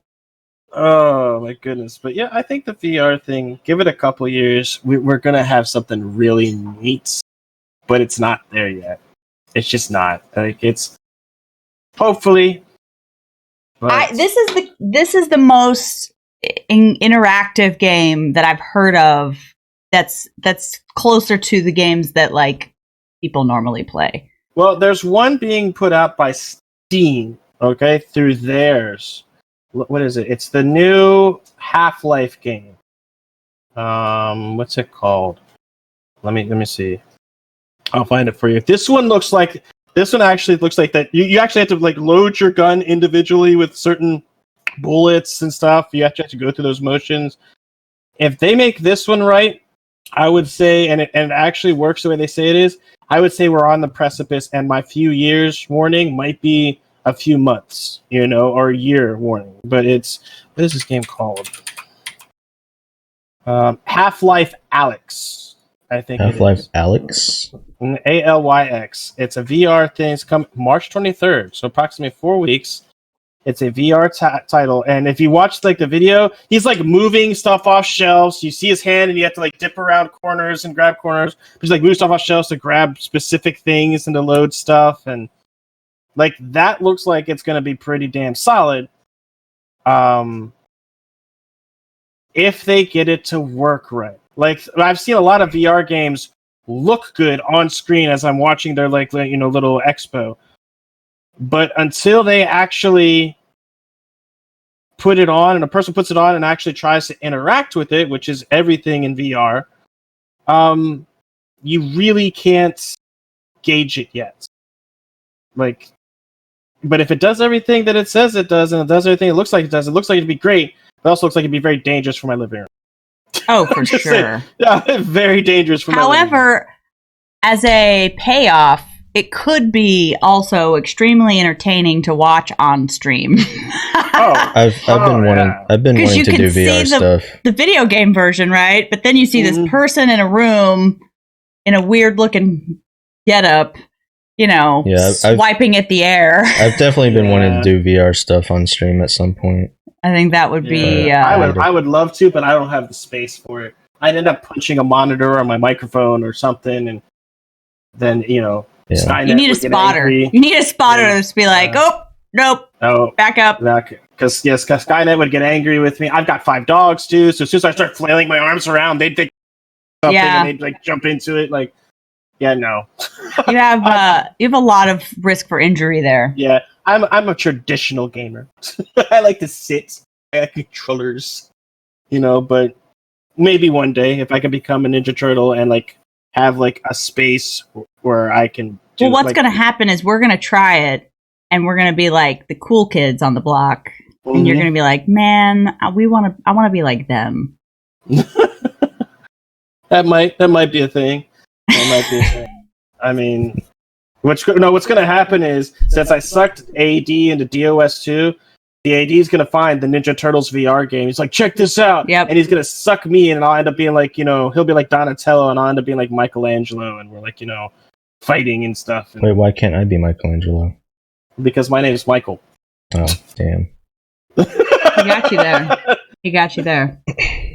Okay. Um, Are you calling me a nerd because I'm Donatello? I mean, we just said earlier in the series, nerds inherited the earth, so That's I just true. called you God. Okay. True. Little known fact, Donatello is the most powerful Ninja Turtle of all. I mean, I don't know if that's true. I don't think it is. I don't think it is. I don't think that they actually had a power rating. It's not like Dragon Ball Z with Ninja Turtles. Well, no, because they don't have powers. They just have physical They do strength. now. Have you seen the newest Ninja Turtle stuff? Fuck that shit. Yeah. We touched the nerve. Oh, this sounds about it. He sounds angry about this. Fuck Michael Bay. Fast and the Yeah. Furious. God. Yeah, I agree with that. touched Fucking the nerve. bulletproof Ninja Turtles. Fuck off. We have touched a nerve. Bulletproof turtles from space. Wait. Didn't Michael Bay make some of the Fast and the Furious movies? I don't know. Probably. I'm sure. It's not explosions in some of them, so I bet he did. There's explosions in all of them. Oh my goodness! Yeah, they have superpowers now. It's nuts. No, they don't. That's not canon. It is now. I'm Michael sorry. Bay Ninja Turtles are no longer canon. They never were. I think they are. I'm sorry. AD rejects this reality. Because they've changed the comic books to have superpowers and everything. They've changed the comics. They've changed the TV show. The most recent Ninja Turtle stuff. They kind of have superpowers and stuff. I remember Ninja Turtles for what they were. I watched the original TV show. They were teenage mutant Ninja Turtles. That's what they were. They were like teenagers stuck in turtle bodies, and the only real superpower they had is they could dip their head in their shell. Yeah. That's it. Yeah. And eat pizza. That's all they did. So what are they now? The teenage super mutant Ninja Turtles? Basically, They're got, teenage super bulletproof strength and- turtles from space. That rolls off the tongue. There's already a ripoff of that though. What was it? Biker mice from Mars or something? Yeah, I know. Who else remembers biker mice from Mars? We're showing our age here. And Street Sharks. Hey! And Hey! oh my god. Uh-oh. Street Sharks were fucking cool. They were. I didn't say anything. They're cool. Street Sharks were the Oh, shit. wow. I introduced my son to Street Sharks a couple months ago, and he was like, "This isn't cool, Dad." And I'm like, "You don't know what cool is." Oh man, This isn't cool, Dad. I mean, Street Sharks, man. I wish they made a movie on. Didn't they make a movie of that? The Street Shows? I don't think so. I think they did. Really? Oh man, I would love to do a Mystery Science Gaming Theater of that. A Street Sharks movie, a live action movie. It's the first thing that popped up. Live action movie? How? You know what fucking AD's watching this weekend? Well, they got real sharks. I don't know. I think it's what it could look like. I think it's people pushing for them to make one now because all the research is the 80s and 90s. Idea wiki. I like it. I mean, some of the pictures look really cool. I mean, the stuff they could do with fucking CGI would be kind of cool. It could be kind of neat. Bulletproof Street Sharks from space. No, just Street Sharks in general were silly in a live action movie because they would go underneath the road and fucking. It was just nuts. Another one would be really cool though. It was actually on Disney. Remember Gargoyles? Oh, Yes, yeah. I do. I do remember that. I could see that as a live action. That'd be cool.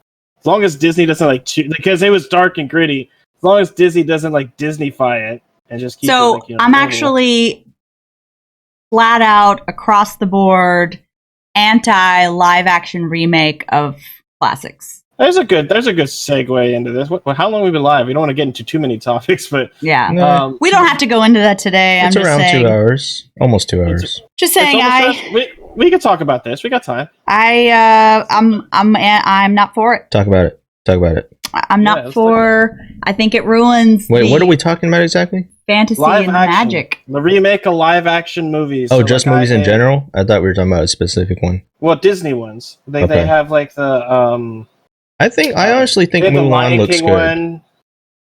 I What, do you think like the Lion King one? no, I said I think Mulan looks good. So I watched Lion King and I watched half of Aladdin because I couldn't take it anymore. She's like half of it, and that was it. I was do it anymore. I was done. I thought that Lion King was beautiful, what they did, and how crazy it's like how far we've come with our technology and animation. But like, Yeah, but a lot of people said that they lost, and I haven't watched it because they took out my favorite song, so I'm boycotting it myself. But a lot of people say they lost the emotion, like that there was no emoting of the emotions. Like they said, like that scene where Mufasa. Spoilers, guys. Mufasa dies. What? But in that scene where Mufasa dies, they said they took all the heart out of it. I saw a clip of it. it on was the not. lines. It was, for me, my opinion. What I don't think anybody has appreciated is the incredible voice acting performances that we got in some of these Disney classics, which is what made them what everybody loved. I mean, James Earl Jones as Mufasa, you're not going to replace that. You know? James Earl Jones was Mufasa in this one too. But it wasn't him. Yes, it was him. You just blew her mind. No, I don't. Because I had this conversation with somebody else, and they're the ones that told me. Well, they're wrong. So I guess I've just been lied to. 999%. Look it James up. Earl Jones. Look it up. We all have computers right now. Yeah. Everybody look it up. James Earl Jones, Lion King. Let's see. Yes.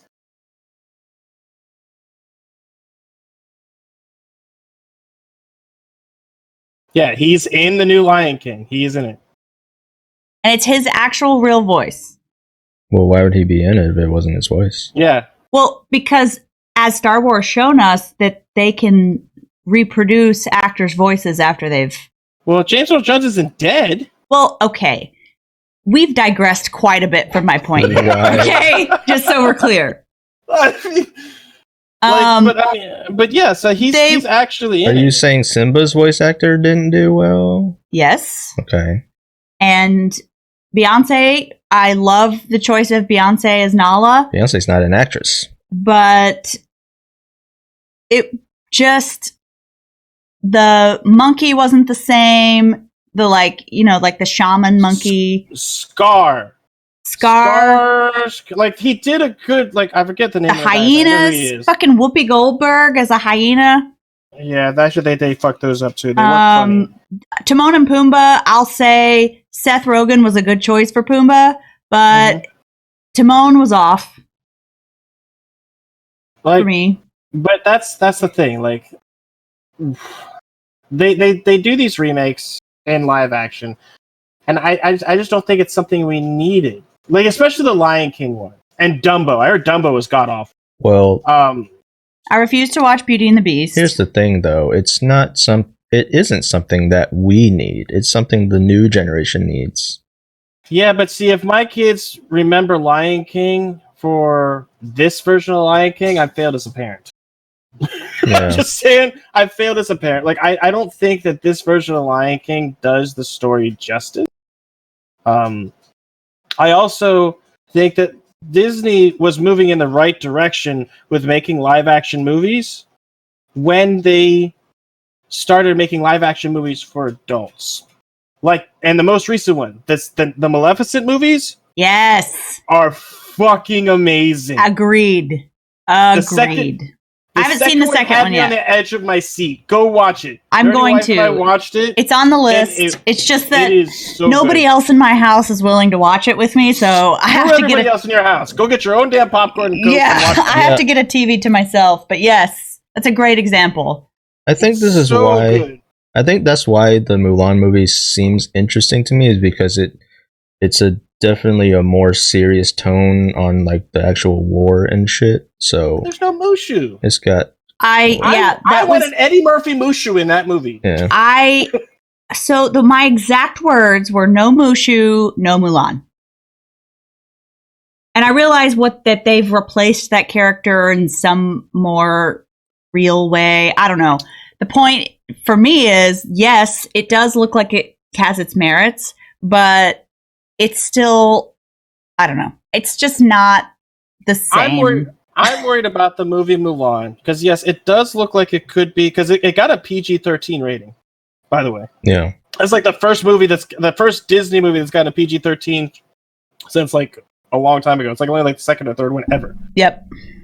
So I'm worried about Mulan for a couple reasons. One, the reason why they said they took Mushu out was because it was offensive to Chinese culture. I don't know why. I'm not an expert in Chinese culture, but when did I guess I could argue, when did we start making movies for Chinese culture? Like it was a Chinese movie, but it was an adaptation for us in the Western hemisphere. Yeah, but everything gets global releases now. Yeah. This is why Star Wars played it so safe with the gay stuff.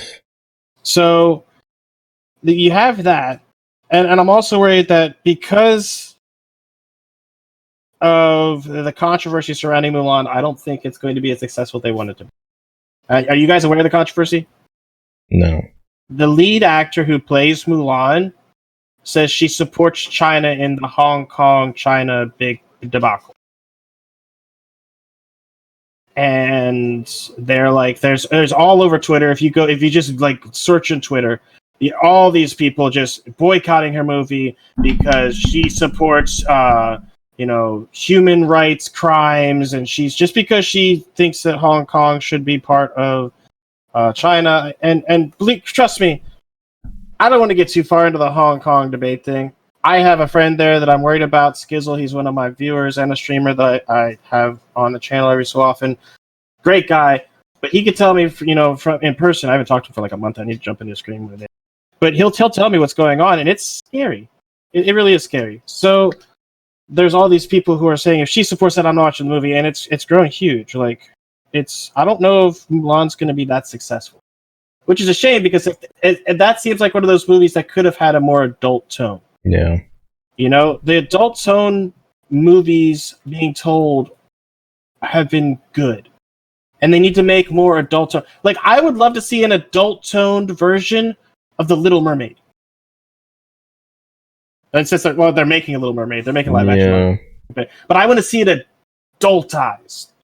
Like I want to see a seductive Ursula in human form seducing the prince sexually. Like, I don't want to see like porn, but like, you know what I mean? I want an adult tone. Like what they did with Sleeping Beauty and Maleficent. That's where these, in my opinion, remakes, these live action adaptations need to be going. Because we're the target audience. We grew up watching these movies. We don't want to relive the child goofiness anymore. We want to see our own more adult tones brought into our childhood stories. And I think that's what they need to go towards. I agree. I don't know. I still question if we are the target audience, though. We should. For some of these. I don't know if we are, but I think they would have made more if we were. Yeah. There we go. Yeah, I think somebody in their department needs to go, hey, this is the untapped adult audience we need to be. Like, they can still make movies for kids. I want them to continue to make movies. Like, the Frozen stuff is great. I just watched the second Frozen movie, by the way, with my kids. It was great. That movie also had me on the edge of the seat. As an adult, my daughter's sitting there, like, waving her hands, like, hurry, get there, blah, blah, blah. Like, So like they're good, Oh, wow. but they need to have these adult movies too. What are you looking at? Wowing. What are you wowing? Hashtag boycott Mulan Mm-hmm. is a thing, and I people told you. are very angry. Yes, I told you. Very angry with her Yes. because she has the wrong opinion.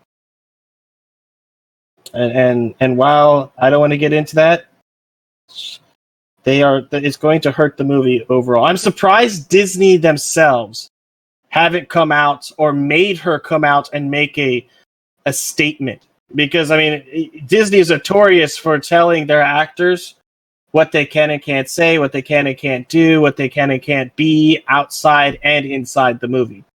I mean, it's essentially they're saying she supports Hong Kong's police brutality. Mm-hmm. And so they're saying she stands for everything that Mulan was against. Wouldn't stand for, yeah. Yeah, and all that kind of stuff. So that's I think I'm surprised. I'm very surprised Disney hasn't made her say something or said something in response. But I don't know. I don't think they know how to do it, because it doesn't matter, because she brought this topic into their movie. They might be just saying it's a loss, because it doesn't matter what they say. They're going to piss off, it seems like, half the world. You're either going to be in support of China and what they're doing, and the Western Hemisphere is going to be like, fuck you, or you're going to say, oh, that's not right, she shouldn't have said that, and make her say something else, and China's just going to say, well, then fine, you're not allowed to have your movie in our country. And that's 1 billion people lost. Like, they're fucked either way. So I think that's kind of why they're being cool.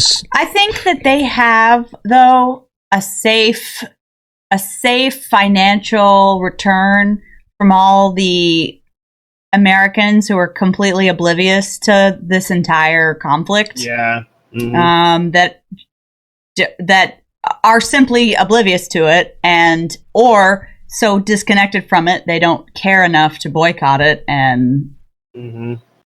Yeah.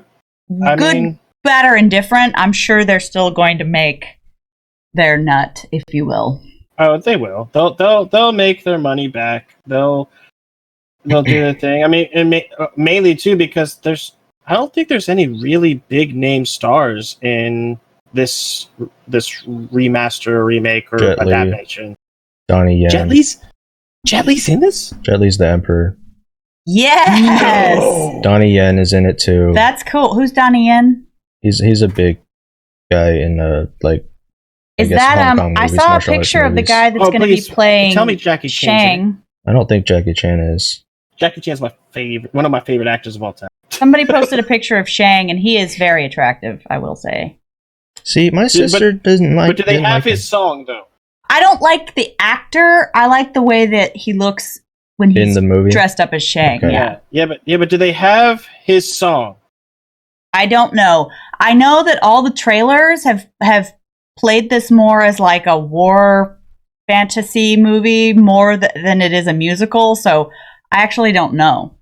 But I want the "Let's Get Down to Business" song. I mean, it's an epic song. They referenced the line in the trailer, like "I'll make a man out of you" or something like that.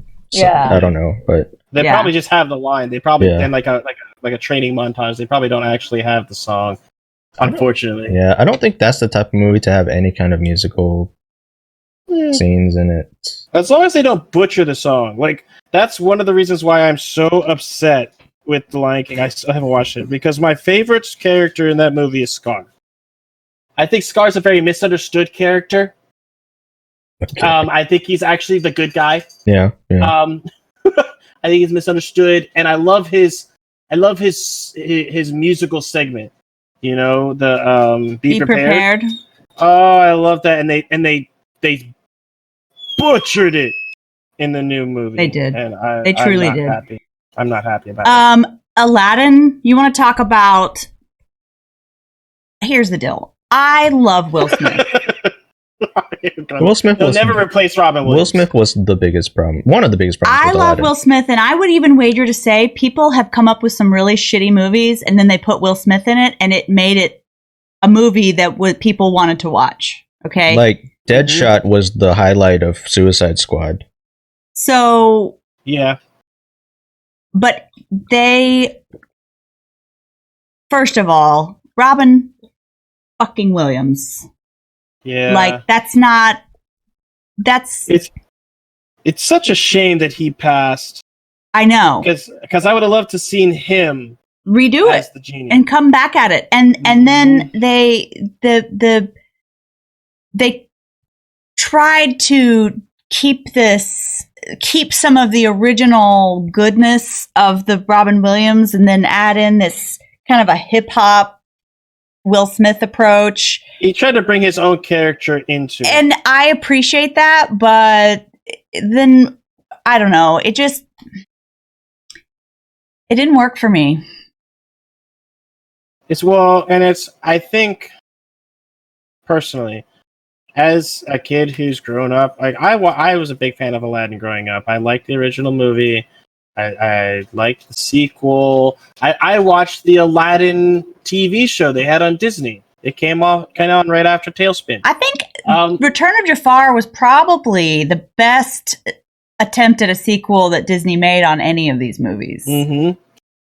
But like, wasn't there you 3? Can't. Probably. There were 3. You can't. How do I put it? Like, either Will Smith had to make the genie his own, or he had to play it exactly like Robin Williams. You can't mesh the two. Yep, agreed. Because as people growing up, if we heard him try to be like Robin Williams, we wanted Robin Williams. Yeah. And as much as Will Smith is a great actor and he's very versatile, he can be very funny, he can be very serious, he can do all these different things. He's not Robin Williams when it comes to comedy. Correct. Like, and most of the stuff that Robin Williams did for the movie, they've gone back and they said they had to redo some of the animation because he ad-libbed it in. But here's the thing. Good job. Will Smith can ad-lib. We've seen him do it. And if they would have allowed him to do a whole new Will Smith genie that has his own ad-lib, his own flair, the whole song was a hip-hop take instead of this weird hybrid they tried to do, I almost, even if I didn't like it as much, I would have respected it more. Well, see, here's my question for you, Tara, since you've watched it. I haven't seen it. Would Aladdin been one of those movies where they would have benefited more if they did an adult take on it versus trying to tell to the Disney version? I don't know if you can do an adult take on Aladdin. Because they made a weak attempt at it by and I'm going to spoil it because it's a Disney movie. It's Aladdin. In this version, Jasmine actually becomes the Sultan. Don't know how I feel about that, but okay. And it's all about this women empowerment, girl power. She can be a world leader too. She's grown up around it. She's smart. She's capable. She's qualified. So she's the successor. And I appreciated that, progressive thinking, right? Yeah, I don't need no man to be in charge. But it didn't permeate the movie because there's still this. I don't know. They didn't take it far enough, I guess. She still played the princess. She was still a princess being chased by a boy. Like, yeah. I don't know. I just from the previews, it looked like. Because from everybody told me, the guy who played Jafar did a great job. I didn't really like him. I mean... oh, really? You guys first have heard of this. Everybody else are like, Jafar was the best part of the movie. I didn't like the guy. He was he was not an intimidating character like the original Jafar was. He was just really... He seemed like kind of a bitch. guess I don't know that he was good or bad because I barely remember him. Well, that's probably a bad thing if you can't remember. Yeah, like he was in it. I saw him. I think I was more focused on how they were going to play the parrot. See who they should have had play Jafar, and I always envisioned Jafar. And I know it's like a different culture, a different person. But do you remember the guy, the leader of the samurais in The Last Samurai? Do you remember that movie? No, with Tom Cruise? I think so. That guy would have made an intimidating Jafar. Yeah, but he's Asian. He is Asian, but I mean, Asian people from the Middle East, they're the same, right? Just give him a little We're bit all of a the same, tan, I right? guess. He was But a human being. yes, but I mean, my point is they had a really, from what I understand, the bad part that a lot of people did complain about the Jafar character was that he was a young guy. He was very young, and Jafar was supposed to be this like older dude, where it was creepy that he wanted to marry the princess type thing. And I don't know, like I think a more adult take would have been better. Yeah, and that they didn't even really play that angle at all. Jafar wanting to marry the princess. I think he really just, it was more about him just trying to take over. Like he didn't even. Well, and see, that's the thing. I heard, if I understand, like I'm all playing this off what people said. Like the reason why they liked Jafar in the movie so much, and why some people were rooting for Jafar, was because Jafar presented this idea to the Emperor that, hey, look, this isn't working. This isn't like, apparently Agrabah wasn't doing well, and he was presenting this idea that we need to do this to make Agrabah quote unquote great again. So they tried to turn Jafar into a Thanos. I guess, like, yeah, because he wanted to bring Agrabah in with all cities and peoples, and I guess the princess was against that. From what they said, they presented how they presented in the movie. I guess I didn't pay attention enough to it. that's that's a fault of the movie there and of itself. So I don't know. I think, or maybe it's just because the guy I wasn't really feeling the guy that played him. So yeah, I kind of like I said, the Disney movies in general, these I really can't call them remakes or remasters. I guess they're remakes, but I want to say like they're reimaginations of these movies in real, in real life perspective. Like the Dumbo one. I've had people who watched the Dumbo, and they said it was awful because they didn't even focus on Dumbo. Like the movie is about Dumbo, but they focused on these children. I would have liked this a lot more if this was either like you said, like the consistently across the board reimaginations with adult themes and an adult approach to it, and it wasn't treated like a children's story at all. Yes. Then I could see if the same person who did Maleficent came and did Aladdin, it would have been amazing. Because that's exactly what we love about Maleficent, right? You're basing this in a story and in a universe I'm aware of, but this is, I got more to the story, right? Than the Disney version. They didn't do that really with any of these movies. Well, they brought so many things into Maleficent that they could bring into these other movies. It sounds like what we need is a Scar movie and a Jafar movie. Well, it's not that they were based around the villain. That's not a bad idea. I'm not trying to make that point. I'm just saying that it would be a good idea. But the appeal was for me for Maleficent, especially like in the first one and even the second one. The adult theme was very much prevalent. Like it was about a sexual abuse and rape. That's what the pit of the movie was about.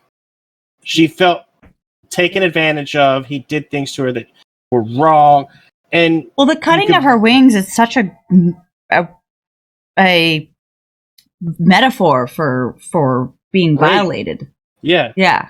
So it's and it was so direct and upfront that you got that tone. This is an adult movie. Yep. And you saw her. You basically saw her go through the stages of grief where she was angry and she lashed out, and then she, kind of bargained with herself where she kind of, okay, I'll do this to this, and then she finally accepted and she learned to love again with the child. Yep. And she came out as not the bad guy. And then in the second movie, they touched on some other really touchy subjects like racism and the spreading of bad information to taint the waters of what actually happened, and something that's really resonates with our culture right now. So they took these really adult themes, and I don't understand why they're afraid to do that like you said, they kind of touched on the women empowerment thing with Jasmine becoming the Sultan. They should have ran with that if that's what they wanted to do. You know, they should have made Jafar this guy who belittled women, who was this older dude who wanted to put her in her place, you know, type thing. Kind of like in the movie. Like, it sounds like the movie did it more than they did because he had her on a chain feeding him an apple. Remember? Like that they did that in the child's movie, but it seems like they just didn't push that in what could have been the adult version of the movie. And that's upsetting because they could do so much more. Like, I don't think Disney understands that if they're going to do these reimaginations of these movies, that we are, you know, us from the age of like late 20s to mid 40s, we are the target demographic. We grew up with the child version. We want the grown-up version now. Yep. So here's my question. Are we going to spend the rest of this show breaking down every single Disney movie?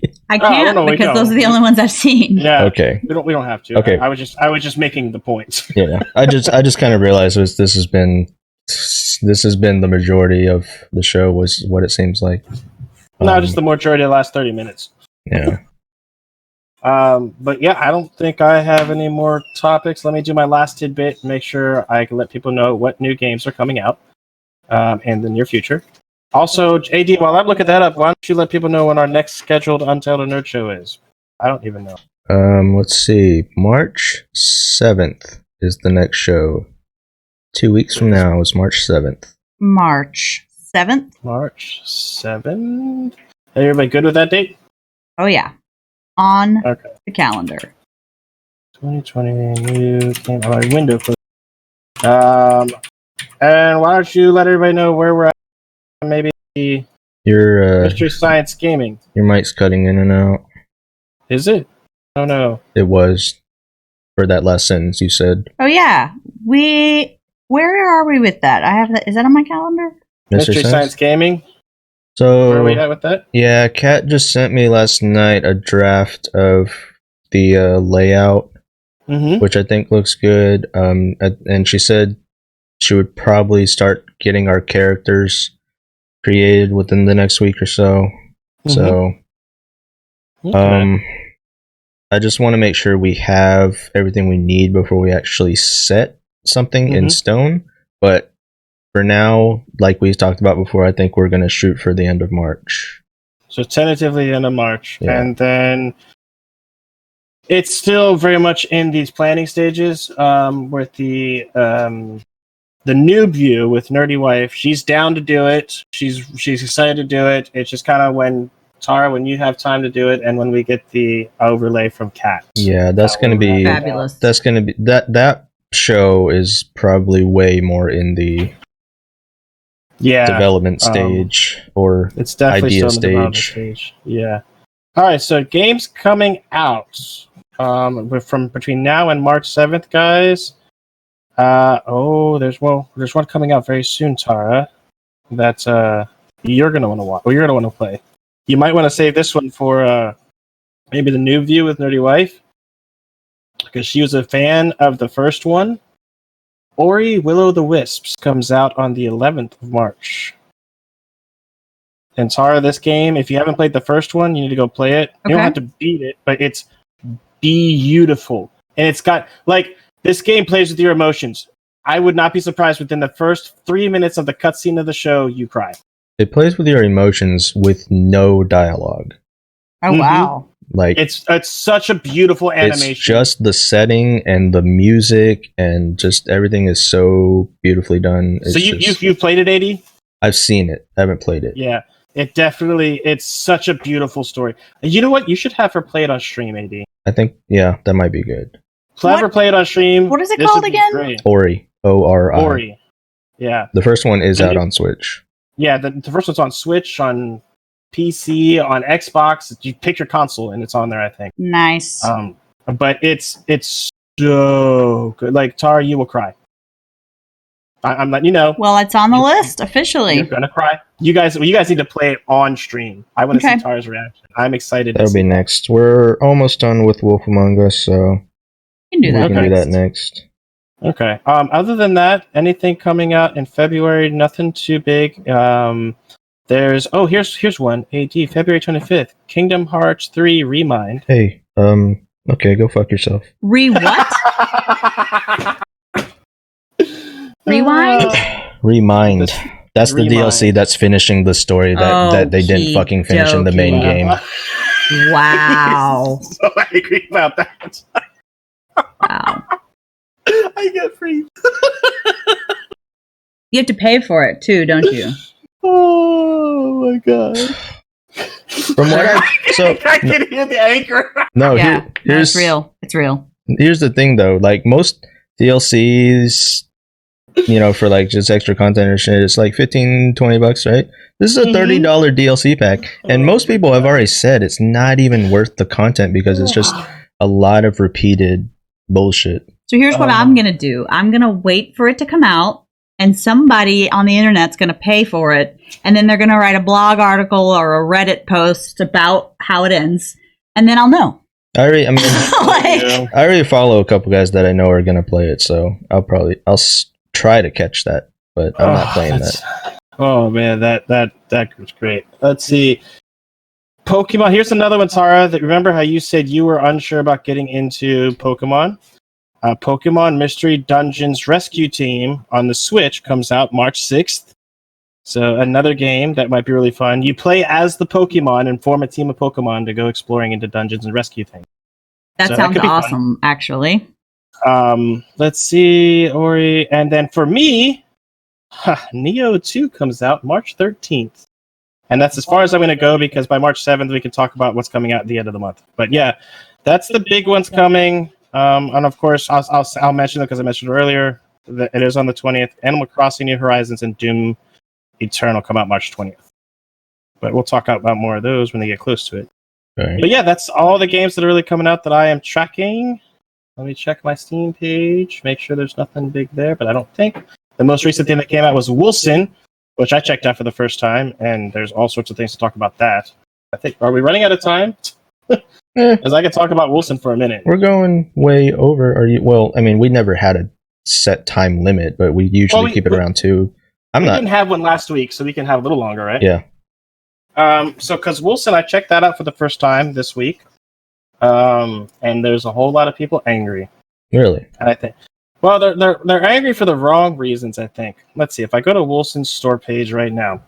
Wilson is a game that has been in development for a long time. It was an early access game for a few years. I've been playing in early access for more than a year. It was in development so long they changed the name of the game. It was originally called Umbra, and then they changed it to Wilson, which is the name of the studio who's developing. It's like a 15-man team, and they made this beautiful game. The game is absolutely beautiful. It's an ARPG, and it's the same genre as like Diablo. It's absolutely beautiful, but within the first day, because they got a whole lot of hype, like big name streamers like Co Carnage were playing it. It's got all this hype. So this little 3-man or this little 12-man team, literally the day they released the game for everybody, had 38,000 people try to get onto their servers. Wow. They were not ready for that. Their servers went down. They've had server issues. They've tried to fix the server issues to better optimize the game, causing more bugs to happen. And people are basically review bombing them and attacking them for it, but not realizing this is a smaller studio. This is a small 15-man team. You want to hold somebody like EA or Bethesda to that level, I get you. They've got hundreds, if not thousands of people working on the game and doing stuff. This is 15 people. 15 people who've been working on this for 5+ years. Like, there's bound to be bugs, but they are absolutely murdering it on the reviews. Like, it was mostly positive before release. It is now mixed on Steam. Like, if you look at the analytics, it's just massive amounts of negative reviews here just when it released. Is it and they're, like, has it been 5 years, or like how long exactly do you know? how long has it been in development? It's been at least 4+ years. Some people have said it's been as long as 7 years. But that could be conceptual, Yeah, I mean, even like 5-6 years for a small team is still. You got big studios taking that long for some games sometimes. Yeah, like I literally see folks like having awful takes. Here's one right here. Awful cash grab of a game. It's not a cash grab of a game. These people have passion. Like, and they're working on, like, let's put it this way. If it was a cash grab of a game, they would have left the servers up broken the first weekend. Their weekend release, the weekend after the release, they took their servers down completely because they couldn't get them to work right, and they didn't want people to be frustrated trying to get on off and lose like their stuff in their stash, which is what was happening if people were trying to get on. They closed their servers down for basically the entire weekend. Like, and worked around the clock to be able to fix the issue. Like, they have passion for the game. They want it. Some people said they should have cooked longer. I think that they got to the point financially where they had to release. There's Which only is so fair long. for a small team like that. And it's what, $40, right? It was, and here's the thing. This is why I love the studio so much, or these 15 people, I should say. It was $35 or $30 for you to buy it when it was early access. They originally, back in like this past summer, wanted to put microtransactions in the game. They wanted to make everything cosmetically microtransaction, like Path of Exile. And we, like all of us who are like, basically beta testing it as pre-release players, wrote back like, don't do this. This is a bad idea. We're paying for a game. You're not going to get you're such a small studio. They will destroy you. Don't do it. It's a bad idea. We don't want microtransactions in the game. And they said, fine, we won't put them in. Microtransactions are all going to be in game, or not microtransactions. All cosmetics are going to be in game. But a couple weeks later, they said, but if we're going to do that, the amount of money we spent, we're going to have to raise the price to $40. And all of us were like, fine. You're still paying less than you do for a normal AAA game of $60. Yeah. So you're still getting, in my opinion, a AAA, because it's a beautiful game. It's AAA quality as far as beauty and artwork. You're still getting a really good game for less than a AAA price. And that's my point. Like, it's got issues, but people are just... Nerdy Dog is in agreement, clearly. He is. He's very much upset that people are angry with his people and not taking into consideration the size of the team and what they're doing. I don't speak dog, but I'm pretty sure he just said it's just a game, so calm down. Yeah. Again, we need to have like a counter in the bottom right-hand corner. How many? That's a great ending point. That's the perfect ending point because it's the name of today's episode. It is. It's just a game. It is. Which is fine because I've got another topic for next week. Good. I just thought of. Yeah. So, how are we outroing this time? We smiling and waving again?